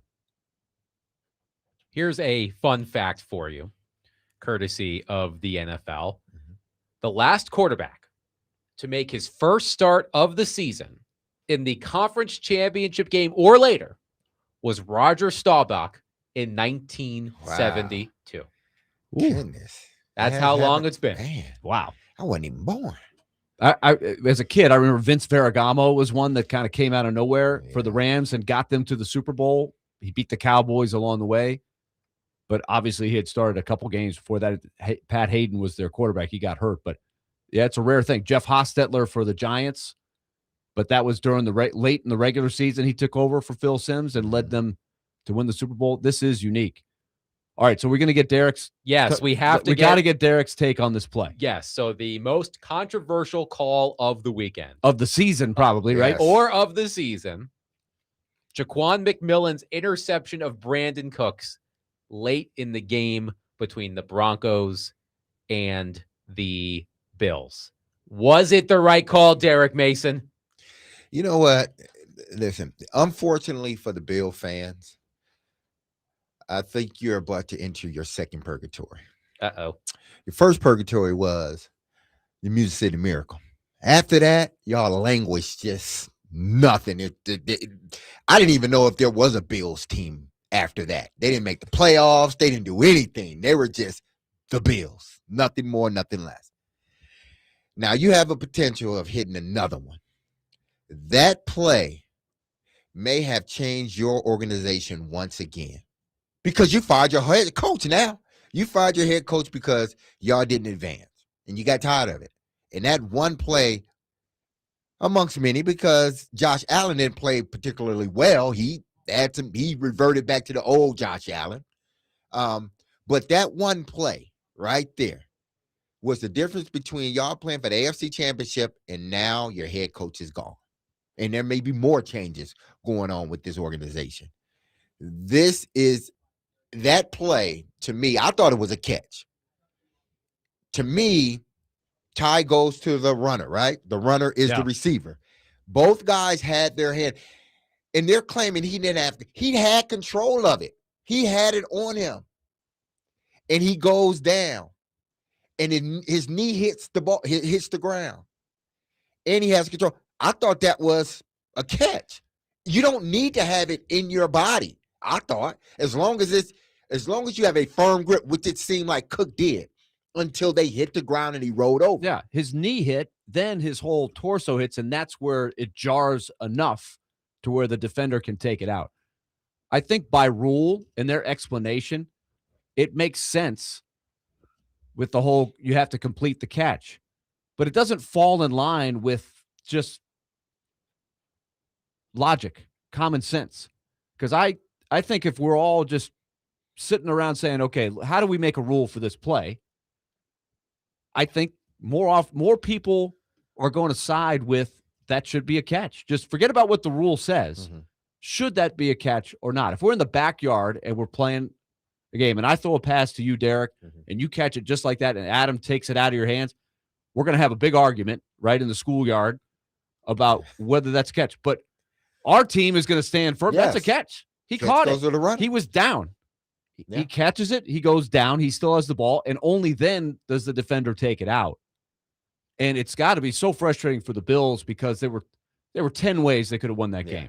If any of one or two of 10 things, the screw up at the end of the half, the 2 pass interference penalties at the end of the game, the throw to Dawson Knox from Brentwood Academy that was wide open. He could have been the hero, throws off the mark. Like at the end of there were so many things that the Bills could go back and said, gosh, 1 or 2, but that one more than anything else. To be fair, the refs did owe Sean Payton one. I mean, they did. You being the Saints fan, yeah, you remember it well. Yes, the refs did owe Sean Payton one after the Nola no call all those years ago. Skyler says the same exact play happened last night with Devontae Adams. Same play. It was a catch by Adams. And that's what frustrates people. Yeah. Yes. Another texter says, I can't believe this texter is doing this. If you make a catch while going to the ground, you have to maintain it through the ground. Come on, Derek. Excuse me, nameless texter. Are you lecturing? Are you lecturing an all-pro NFL wide receiver? Well, we know that's the rule. The question is, should that be the rule? Listen. How dare you? Any game that I've played in that I've seen, that once you hit the ground, you have, because I can see if he, again, to me, it seemed like he had control of the ball. His knee hit first. It wasn't like he had control. He landed on the defensive guy, rolled over, and the defensive guy said, well, no, he's not down because he fell on the defensive guy. The defensive guy snatched the ball out of his hand. So he never completed the play. He never was down. Well, this particular one, he had control and his knee hit. That's what we're talking about. His knee hit the ground. Now, listen, I'm not a Bills fan whatsoever. I'm a wide receiver fan. I thought it was a catch. They said it wasn't. So for Bill fans, man, y'all going to have 2 plays that is going to forever be just like a recording over and over in your head. The Music City Miracle and now this one. Why did they not review it? That's the other thing. Yeah, that's the crazy That's what part. Sean McDermott was so PO'd about after the game. Apparently, he was so PO'd about it. After the news conference, he actually called a reporter from the Buffalo News to continue to complain. He was that heated about it. Quickly, though, Nick Foles did go viral yesterday. That was a great tweet. By tweeting this, quote, note for the Broncos and their fans. I know it has been an emotional 24 hours. I feel for Bo and the team, and I'm sending prayers for a strong recovery. A positive note going into the game versus the Patriots is that they struggle against backup quarterbacks and championship-type games. 615-737-1025. By the way, Patriots open as 5.5-point favorites in the AFC title game. New England minus 5.5. Seattle favored by 2.5 against the Rams. 615-737-1025 will take your reaction to NFL divisional round weekend. We will get back into the Titans coaching search coming up next. 615-737-1025. Willie Donick, Derek Mason, Adam Vingan, 1025 The Game.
D-Mace, Vingan, and Donick, 1025 The Game. Willie Donick, Derek Mason, Adam Vingan, and David Janes here with you.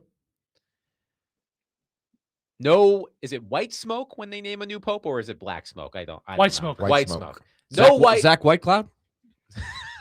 Well, Oh, that's a different thing. we're talking hockey? Oh, sorry. Yes. Sorry. That was he a- got traded today, by the way. We just saw him in Vegas. but Yes. He's no longer on the Golden Knights. There is no white cloud or white smoke over St. Thomas Sports Park right now because the Tennessee Titans, as of yet, have not announced who their next head coach is going to be. Here's what we do know. Robert Saleh and Matt Nagy interviewed or are interviewing with the Tennessee Titans today, because I don't know if one of the interviews is still ongoing or not. But Matt Nagy and Robert Saleh are interviewing with the Tennessee Titans today. Jeff Hafley, who was supposed to interview with the Titans tomorrow, is reportedly the new head coach of the Miami Dolphins. So that is now 2 reported finalists who took other jobs, because Kevin Stefanski was supposed to have a second interview with the Titans. He took the Falcons job. Hafley, the Packers defensive coordinator, was supposed to have a second interview. He took the Dolphins job. So there we have it. It's Saleh and Nagy. And again, there were some reports today about Mike McCarthy sort of hanging around the picture. I quite frankly don't really understand it. One texter says on our text line, driven by WilsonCountyHunted.com, to the point that we've been making all show long. The Titans being beat to the punch on multiple head coaching candidates is embarrassing. We fired a coach 3 months ago, and teams who just fired their coach are beating them to the punch. Harbaugh signs before the plane can take off.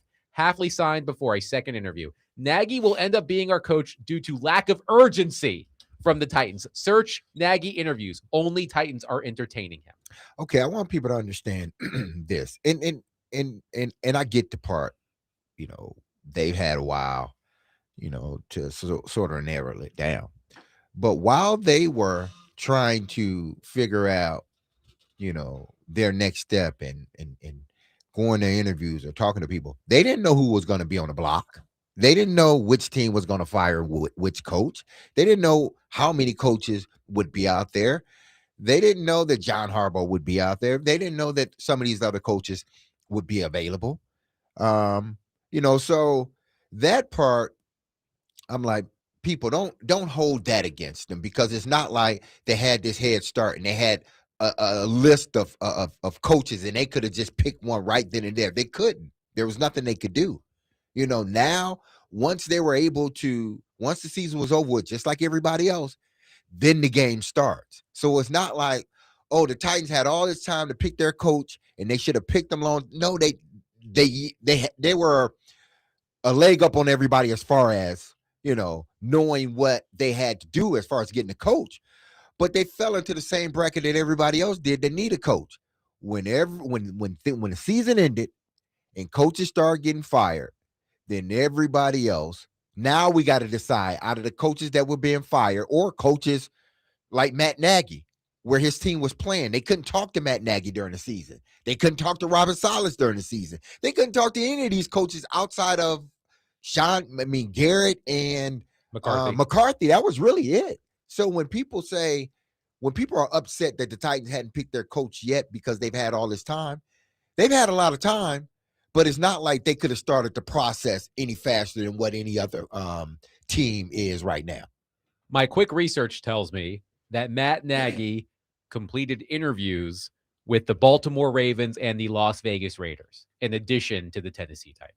I may be missing some, but that's all I could find in a short order. Here's another thing I wonder about the Nagy dynamic here, especially in light of a news story that broke maybe just an hour ago that Eric Bieniemy has been announced as the Chiefs offensive coordinator next year, which would seem that Nagy, unless the Chiefs just tossed him to the curb, which I don't think they did. He was no longer under contract with the Chiefs. So his contract had expired. Yes, I believe that is true. But if you thought highly of Matt Nagy, wouldn't you have given him a landing spot somewhere if he didn't get a job?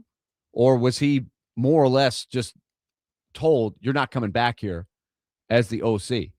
I'm curious about that, because with the Titans, I would guess, especially now that he's been replaced as the Chiefs OC and he didn't call plays there, that he would be interested in the head coach, but if not the head coach, then the offensive coordinator spot.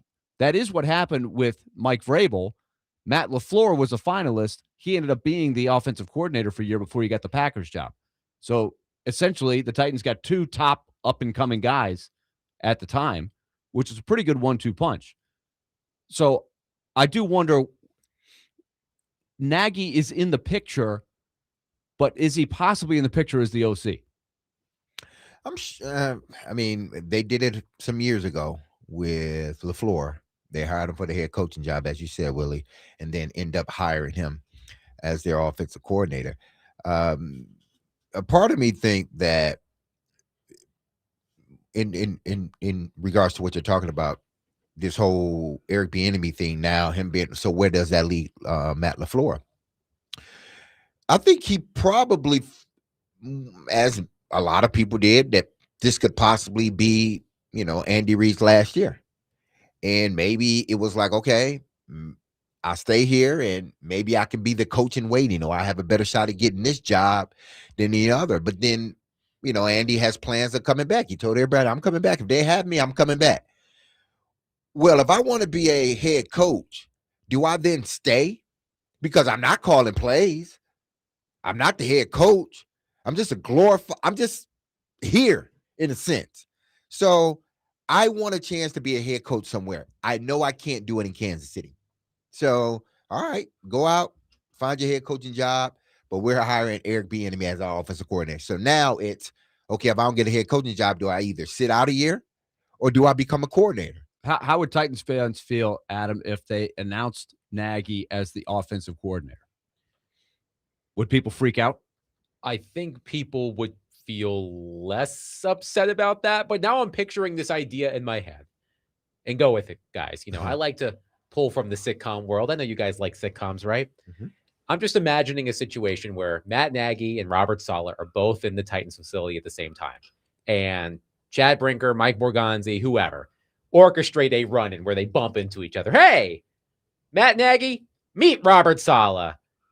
You guys sort of know each other probably, right? You probably run in some of the same circles. You have to have talked before, right? And they're just talking like, yeah, it's nice to meet you. Good to see you.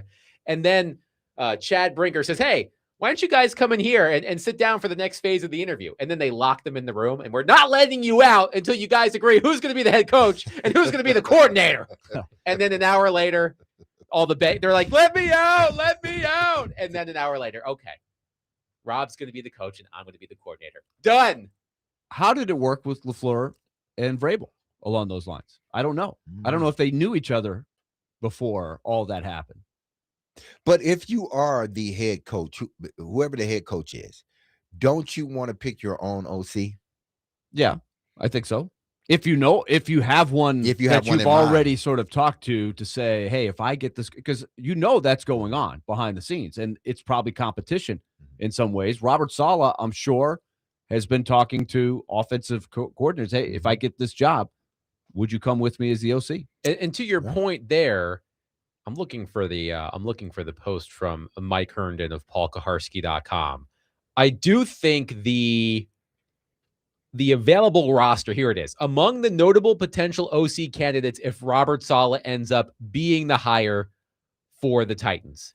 He lists Mike McDaniel, Brian Daboll, Art Smith, Mike LaFleur, Bobby Slowick, Clay Kubiak, among others. It appears that if Saleh is the head coach, he may have more of a stable of established coaches who can be his offensive coordinator. That may work in Saleh's favor. I don't know all of these names and how good they are or not. I recognize some of them, but not all of them. But it appears that may be a check in Saleh's favor. That perhaps if he is the head coach, he's got a deeper roster of potential OCs at his disposal versus Matt Nagy. And Nagy, you're saying, wouldn't have the same on the defensive side. Or on the offensive side if he's going to not call plays. Well, let's presume he's not going to call plays. But either way, you've got to have an offensive coordinator, even if he was going to call plays. But the key question in that is not, do you have a guy who can run an offense? Do you have the guy that is the right fit with Cam Ward? That's the question. Yeah, sorry, Derek. No. A lot of it's going to hinge on that. How well does if the head coach is your play caller, which it doesn't seem like that would be the case. especially if they hire Nagy. If your if your head coach is not your offensive coordinator, then who do you go out to fit what you are looking for? Because this is why I said, well, it's going to be odd because if I'm Salah and I want a certain offense, do I lean more on Borgonzi as far as who do I pick, or should I be the head coach and be able to pick my guy? And I know they said that Borgonzi would be, he would be tasked to hire the coaches and everything else. But shouldn't you and the head coach be on the same page as far as who you want to hire as your offensive coordinator? Because if he doesn't fit what, your head coach want, how long is that going to last? Because if they start struggling, the head coach is going to automatically, or you're going to automatically do away with the guy. One texter says simply Saleh and McDaniel. Again, this is, I think this is the most popular combination among Titans fans right now. Robert Saleh as head coach, Mike McDaniel calling the plays. They go way back. And McDaniel's interesting because he's been interviewing for both offensive coordinator jobs and head coaching positions. He interviewed for the head coaching position in Tennessee, if I'm not mistaken. But he has been interviewing in some places to be the offensive coordinator and in other places to be the head coach. So I think that's interesting. Where do you think do you think it's more likely that McDaniel gets a head coaching job, or do you think he ends up as an offensive coordinator? I think he's going to end up as a coordinator. And then the question to me, and D-Mates, you would be better off answering this than I wonder what kind of fit or what kind of plan, like if when they were talking to him about Cam Ward, if what he told them intrigued them about it. Here's how we would use this guy. I think his offense, it's a lot of short passes, a lot of play action and hitting the run. So I think that would. How different is that than what they've been doing with Cam? I think I'm not sure if Tua was underneath center a lot. That in that offense, I'm not sure Tua was underneath center. When it was cooking, Cam they had a heck of a running game. They had but they used the RPO in their run game. Yes, and a lot of quick hitting passes. Exactly. So that works better for Cam, getting the ball, allowing. But they don't play have anything action, close to the one Tyreek Hill and Waddle. My goodness. Yeah, the personnel isn't the same. I don't think McDaniel gets a coaching job ever again. Again? As a head coach. I don't think he ever gets a head coaching job again. I think he is a career play caller. I think that's what he is. I don't think he ever gets I think what happened in Miami, that's going to follow him everywhere he goes. I think he will get a job as a coordinator, hands down, because I think he is a really good play caller, creative and everything else, but he's not a leader of men. They saw it. I would be floored if he gets another head coaching job, especially this cycle. We'll see. One texter says, Sylvia, is there any way to know if the Titans have reached out to Sean McDermott? I mean, we haven't heard anything to that effect, but I think we would all agree that they should at least call and say, hey, Sean, interested? I think that they should. I think we all agree that would be crazy if you didn't take a swing. It's such a small period of time that's gone by. I don't know about you guys, just looking at the ticker and stuff. We haven't seen anything on any team of McDermott has been contacted by XYZ. We haven't seen that report yet. Have we? Not that I've seen. The Schefters, the Rappaport, all of these guys. I don't think we've seen that. I have not seen that yet. Nope. I have not seen that yet, but I'm sure it will pop up at some point. The Titans, at the very least, should gauge his interest. Gino, again, not to pick on Gino, but it's sort of the theme of today's show. The more and more this coaching search, in quotes, drags on, the less trust I have, if I had any, and then picking the right guy. How many coaches, how many teams still don't have a coach, Derek? 7.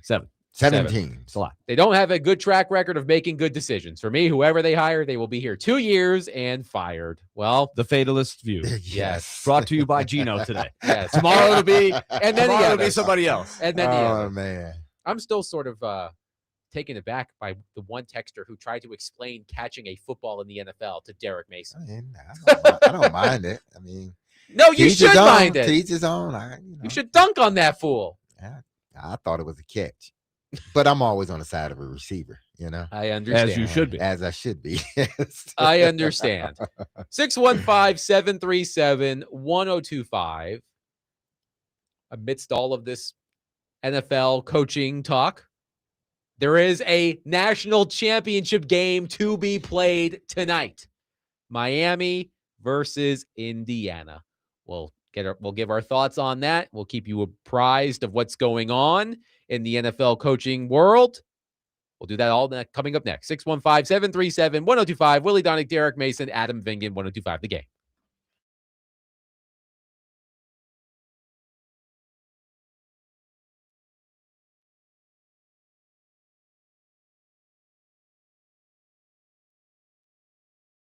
Let's tell you about F&M Bank, banking made easy on purpose. And yes, the same F&M Bank that has our Take It to the Bank segment every Friday at 5:45.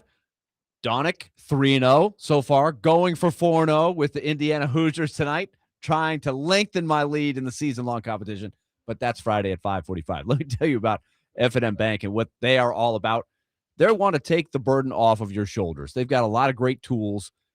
And in 2026, if you've been frustrated with how your finances go and you're like, I don't like even looking at it, I don't have a plan, I don't know anybody, try F&M Bank because that's what they want. They want you. They want to take the burden off your shoulders. They want to let you know that you can call somebody and get simple answers to make your financial life easier. Just go to myfmbank.com and find the nearest location to you. They've got 20 locations in our listening area. Springfield, Mount Juliet, Murfreesboro, of course, Nashville, 6 in Clarksville, Hopkinsville, Kentucky. They've got the area covered. You find out and get that location. You tell them we sent you and make your financial life easier. myfmbank.com. It's F&M Bank. We take it to the bank Fridays at 5:45. Member FDIC.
Yeah, I think leading up to this game, there's been a lot of pro-Indiana hype, a lot of rat poison out there. And I happened to see Holly Rowe's thing on social media this morning about our guys hugging each other at the end of practice. And it is a close team. And I've witnessed quite a bit of sentimentalism throughout the week from some of our seniors who we've been with quite a long time.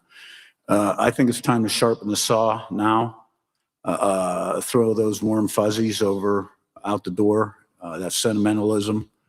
It's time to go play a game against a great opponent. We got to have a sharp edge going into this game.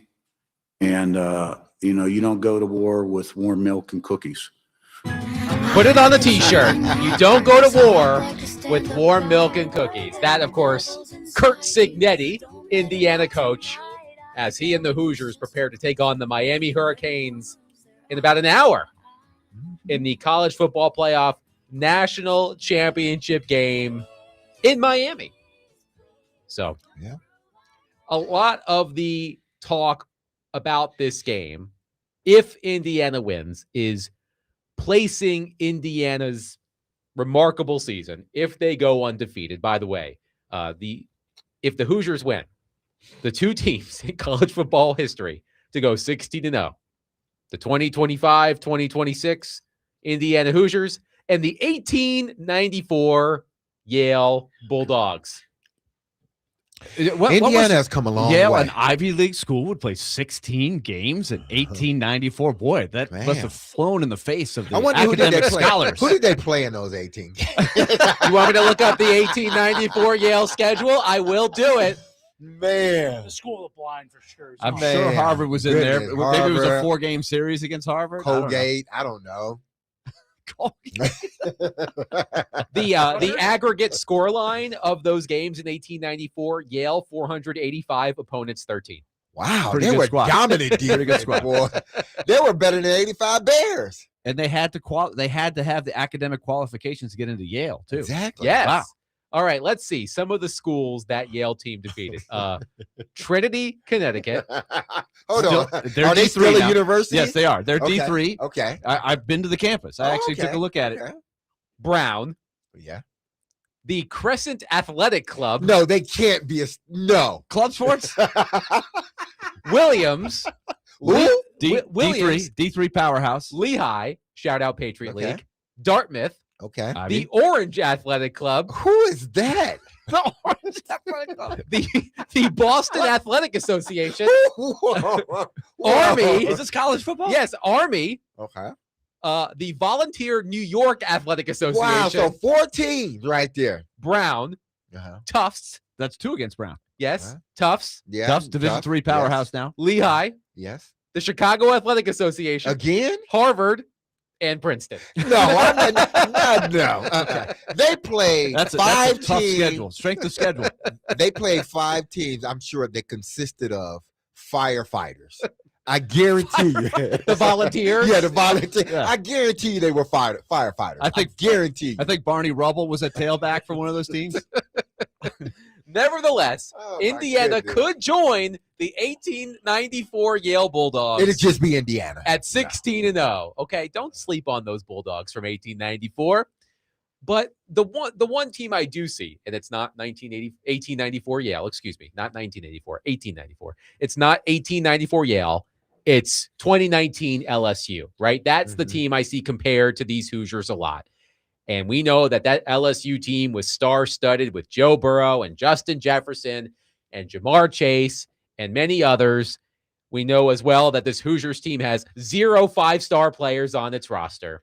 So They love to tell you about that. they too. do love to tell you about that. So, Derek and Willie, if the Hoosiers pull this off and beat the Hurricanes, where would they rank in college football history? As far as just for that one season, Greatest season, greatest teams, your call. I listen, there are a lot of great teams that have played. They would, to me, just be one of, maybe 10, at least that I know of, at least one of 5 great teams, 5 to 7 great teams. They've been impressive though, because they have the discipline of a Nick Saban team without the 5 stars. They don't do anything that beats them.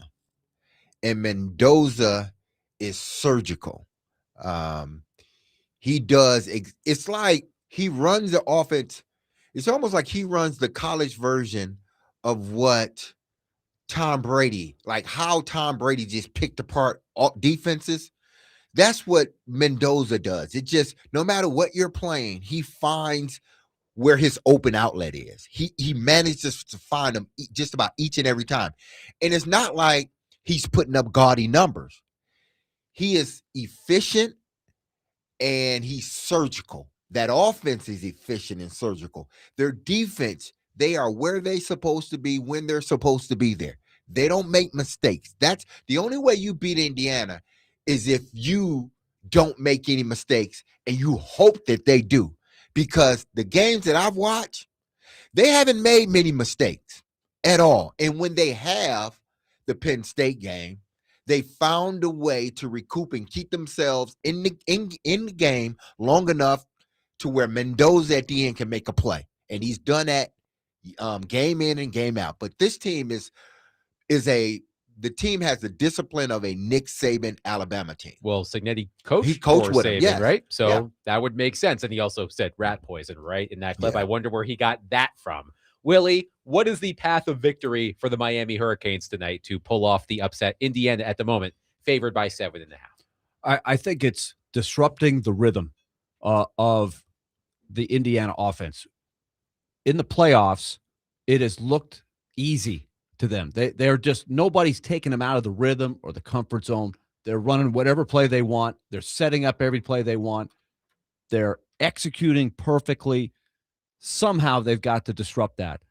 They've got the guy, right? They've got Bain, but in order for Bain to do his thing and the rest of the guys getting after the quarterback, you have to win on the early downs. And that's been really what Indiana is doing, right? They're running the ball so well that they're not putting themselves in the 3rd and 8 or 3rd and 11. And so their playbook is wide open. Mendoza, what did he throw? 20 passes against He's Oregon? efficient. Like they And didn't had even- 5 touchdowns. Right. And I don't know if he threw a whole lot more against Alabama. They haven't had to throw that much. They're throwing when it's advantageous to throw because they run the ball so well. So I guess the answer really is Miami has to take that away. They've got to put them in 2nd and 3rd and long so they can try to disrupt Mendoza. How many pass attempts do you think Fernando Mendoza has in games against Alabama and Oregon in the college football playoff? I It's think like he had about 25. 15 in that with Alabama. The 30, 35, maybe? No Close. more than that. 36. He was 36. 14 of 16. In 2 games. 14 of 16 against Alabama, 17 of 20 against Oregon, He's 5 surgical. touchdowns, Right. eight combined touchdowns. Right. The efficiency's off the chart. Every Yes. time they throw it, something really good is happening, but they don't need to throw it. That's the crazy part. They don't. And this is what happens. And in order for this defense of Miami's to get to Mendoza, is they got to stop him on 1st and 2nd down, because Indiana loves running the football and they run the football effective. And that offensive line is good and they lean on you and they push on you. They have to stop them 1st and 2nd down, or at least make it 3rd and 6 or 7, because now I can implement the pass rush that I've wanted to. Because if it's consistently 3rd and 3, you can't rush the way you want to, because now I got to also play for the run too. So they got to find a way, meaning Miami. And this is what people haven't been able to do to Indiana, is put them in 3rd and long. Because I think when you put them in 3rd and long with the defense like Miami, it allows them to get to the the passer. If you don't put them in 3rd and long, you don't have an opportunity to let those edge rushers get up the field. One texter says, y'all can keep talking about Indiana and throwing Miami to the side, but when we beat their ass, I want y'all to call this number and put me on the radio. You, texter, can call us tomorrow if Miami wins. And we're not. We invite you to. Yes. We want you to. We are not prematurely digging the Hurricanes' grave here. I am fascinated by how this game is going to go. Recent history suggests that Indiana is just going to whoop that trick. I don't know. Like that's. I mean, listen. But Michael Irvin, if the Hurricanes win, he can put the belts to asses all day long. As far as I'm concerned, he's going to do it for the next 3 or 4 weeks. But no, we're discussing like what needs to happen in order for Miami to win, because and Miami has been a damn good team. Their defense has been really good. Carson Beck is playing really good football. So it's not like the Hurricanes are walking in here and I'm thinking, oh, they're a bunch of slouches. Indiana's gonna walk all over them. Indiana has played 2 games where they didn't get tested. I think Miami tests them. I really do. I think the brand of football, they are physical. The last physical team that Indiana really played was Ohio State, and we saw how that game went. It came down to the last throw, really. They put them in a position to kick a field goal, I believe. They're facing a Miami Hurricane team that is just as aggressive and as good as Ohio State on defense. So what I'm saying is, in order for Miami to win this game, the defense has to put Mendoza in a situation he hasn't been in over a month. And that's to rush him, to put pressure on him. Because when that happened to him, he struggled. And he struggled at Ohio State when they played in the Big Ten championship game. And on the other side, the way Indiana has gotten after quarterbacks, Carson Beck, we have seen he will make mistakes. He has thrown his share of interceptions, and that would be what I would worry about the most if I'm a Miami fan, is obvious passing situations.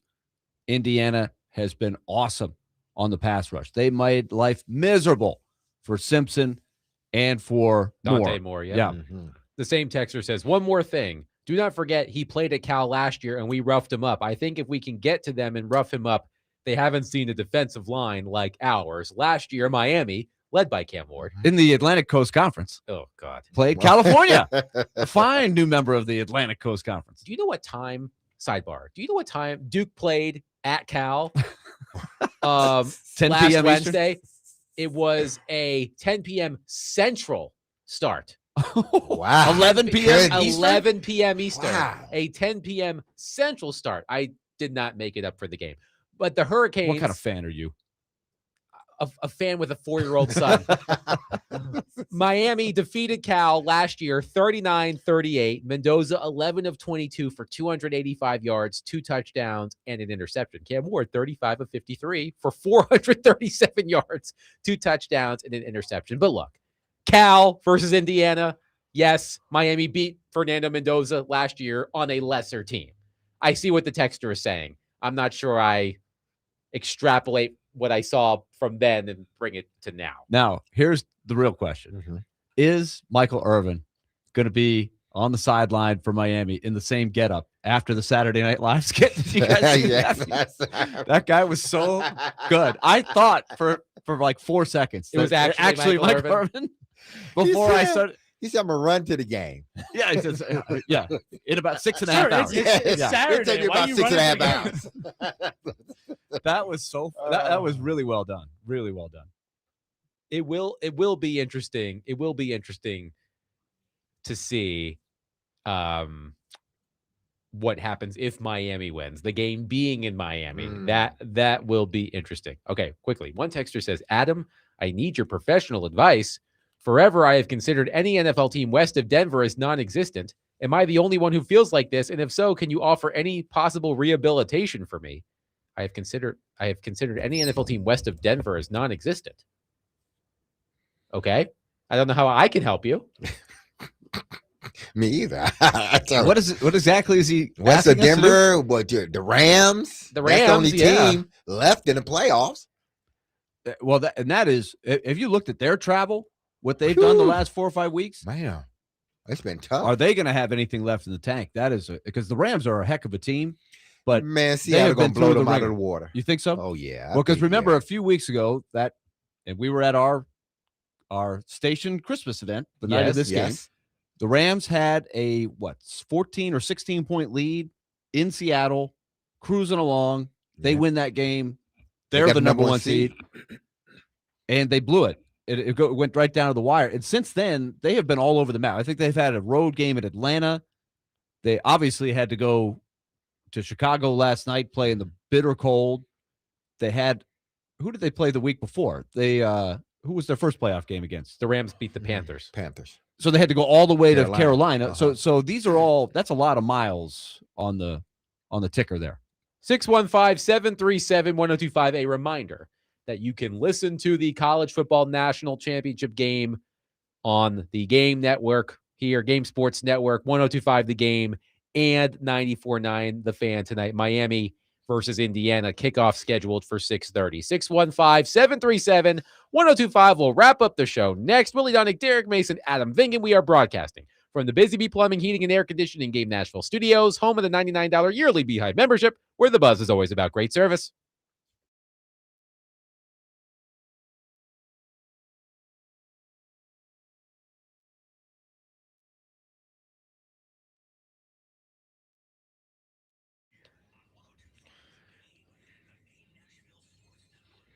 If you've injured yourself in a motorcycle accident, go to lawtigers.com for your free case evaluation. Even if your motorcycle accident was months ago, you have nothing to lose by calling Law Tigers. Insurance companies want to pay out as little as possible, or frankly, nothing at all. But Law Tigers fights to get you the compensation you deserve, and they don't get paid until your case has been settled. Look, they understand how much your bike and gear means to you and will help you get it all repaired or better yet replaced. So call 1-800-LAW Tigers or visit lawtigers.com. Law Tigers is powered by Freeman and Fuson. You can find them in Nashville, located at 2126 21st Ave South, Nashville, Tennessee. And don't forget, people, go to predatorsbike.com to enter to win a custom Nashville Predators Indian motorcycle signed by the entire team, courtesy of Law Tigers and Music City Indian. Law Tigers, Tennessee's motorcycle lawyers.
D-Mace, Vingan, and Donick, 1025 The Game. Willie Donick, Derek Mason, Adam Vingan here with you.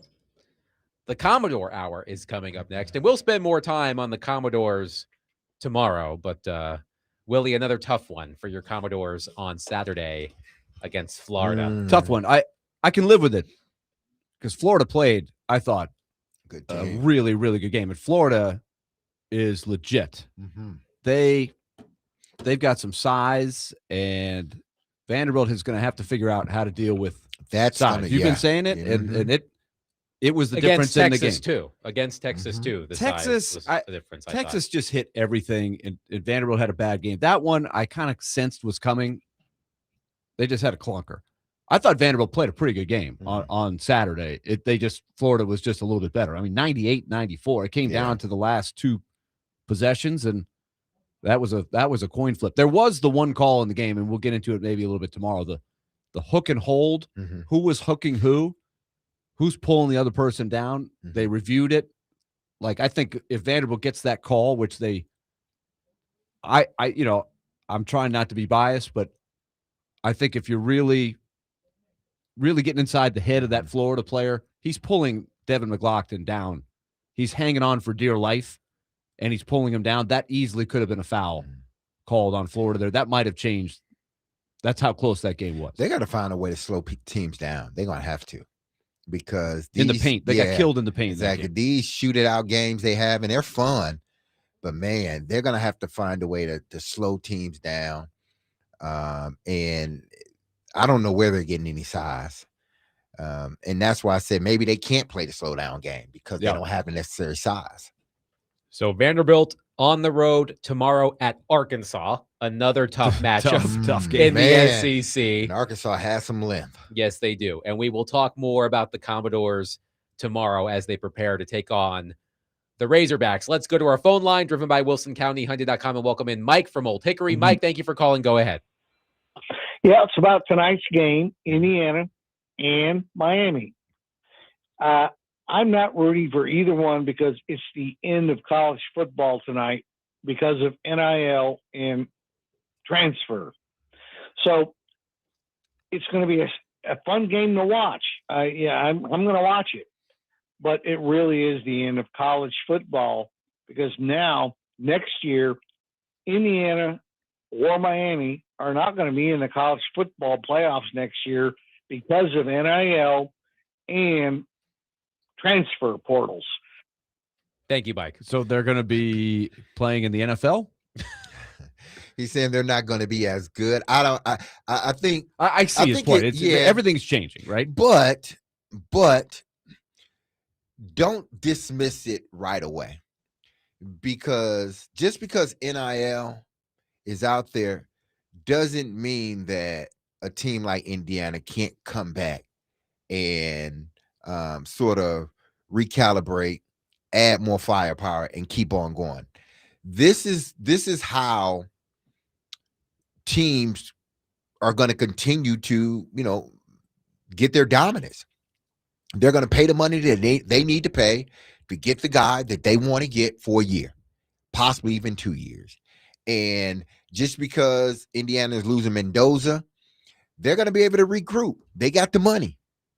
The teams in the Big Ten and the SEC, they have the money. So to think that you won't see Indiana at this spot again, maybe not a national championship, but I do believe Indiana, because of their head coach, I think they still will be a playoff team.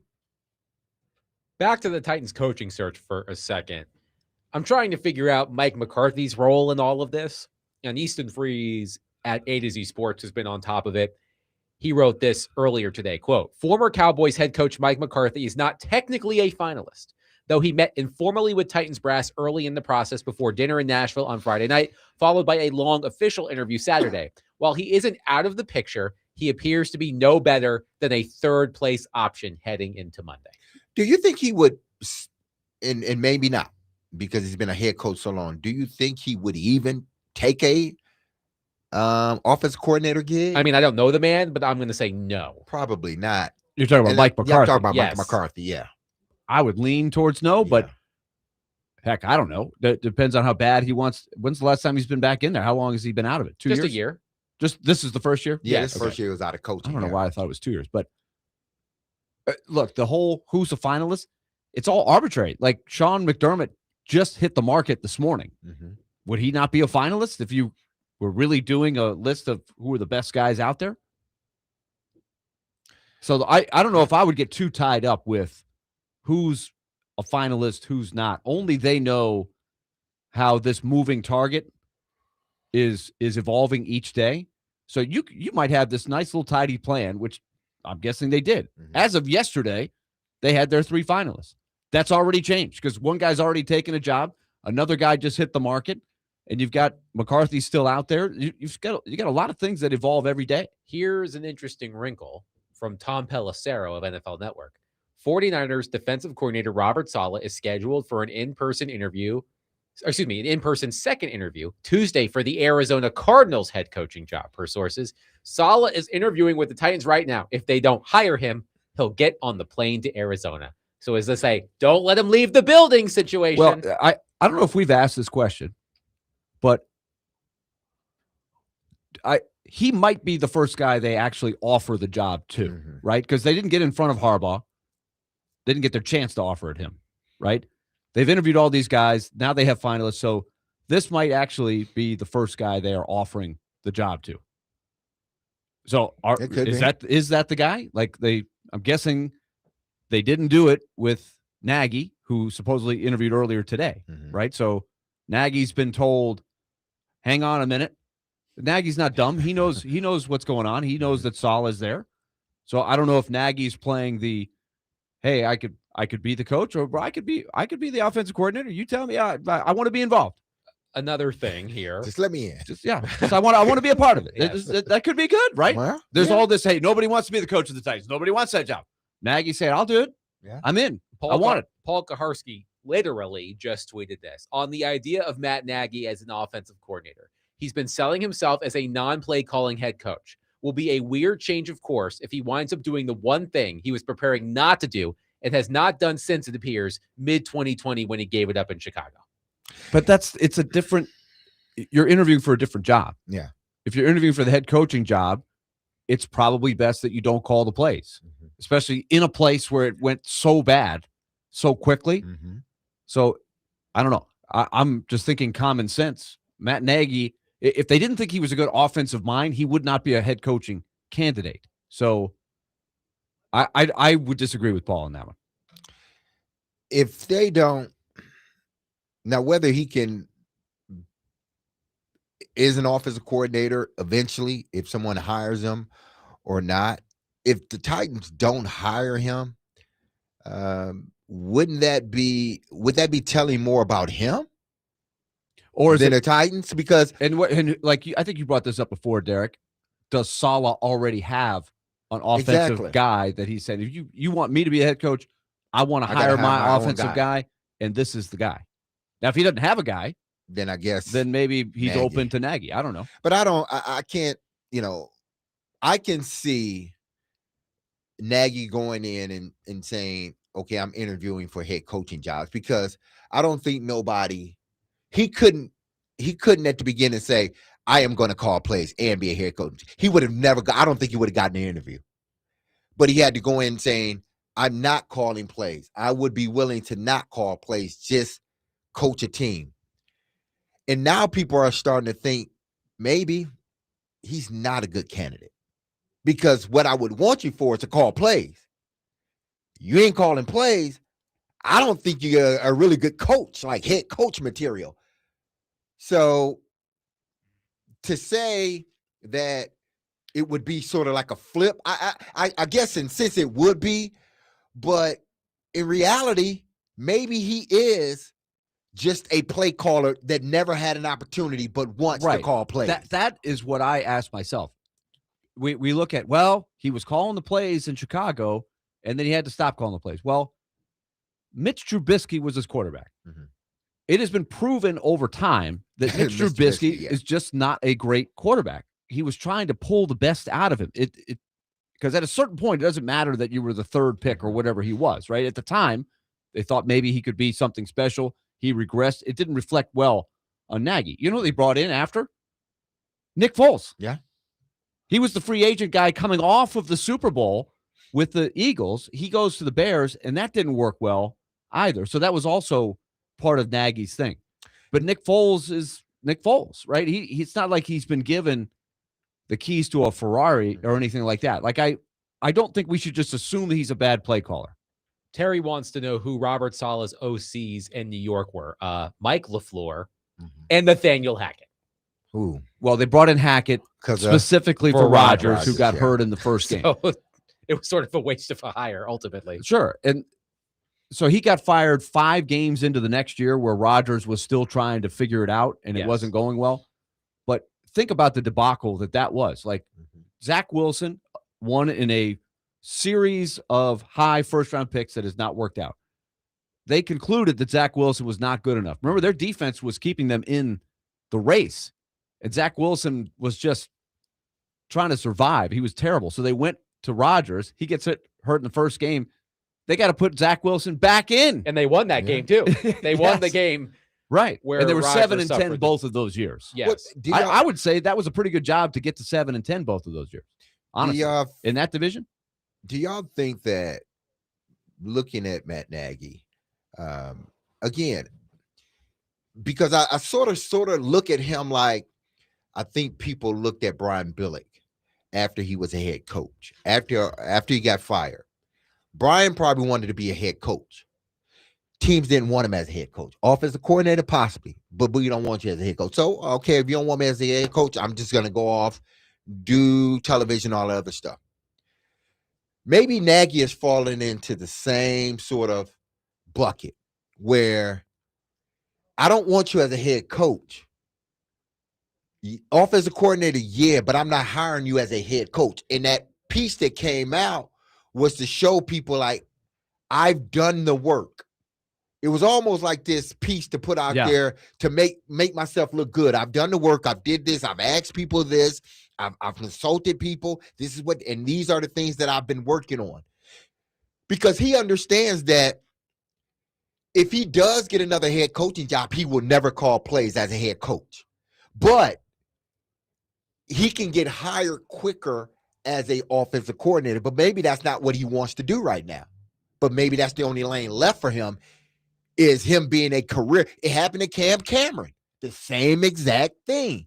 Cam Cameron was a head coach. After that, I don't think Cam Cameron he was a career offensive coordinator. And there's nothing wrong with that. But he was a career offensive coordinator. Quickly, by the time we are on the air tomorrow at 3:00, will we know who the next coach of the Tennessee Titans is going to be? Boy, no. We'll be closer, probably, but no. That's hard to predict because I don't know what's going on with McDermott. I'm going to say yes. It would, well, in my mind, if that is the case, then it would be Saleh. Because to me, that it would be you're blown away. You have a good feeling. He feels good about it. He's your man. That preempts your, and I could live with that if I'm the Titans. But that would be the avenue. Would there be a report out that they've, or just yes? Well, it doesn't have to be official officially report. announced, but like someone, Adam Schefter, Paul Kaharski, Teron Davenport, the Titans are expected to hire blank as their next head coach. Will that happen by 3:00 tomorrow? I hope it happens right at 3:05. I'm sorry, fellas. Me too. Tomorrow is a throw out the rundown type of day. We shall see. We will see if the Titans have a new coach by 3 p.m. tomorrow. We will be live at Bridgestone Arena tomorrow. The Predators open yet another homestand against the Buffalo Sabres. Barry Trotz will join us for his weekly chat. Trevor Maddich will join us as well. Will we have a new Titans head coach? Who the hell knows? We'll all find out together tomorrow at 3:00. Be loved, love on your people. Have a safe, blessed, and wonderful Monday. I love you. The team loves you. You hear this music. Don't you forget about us, because we will not forget about you. See you tomorrow, live from Bridgestone at 3 p.m. on 102.5 The Game. Peace.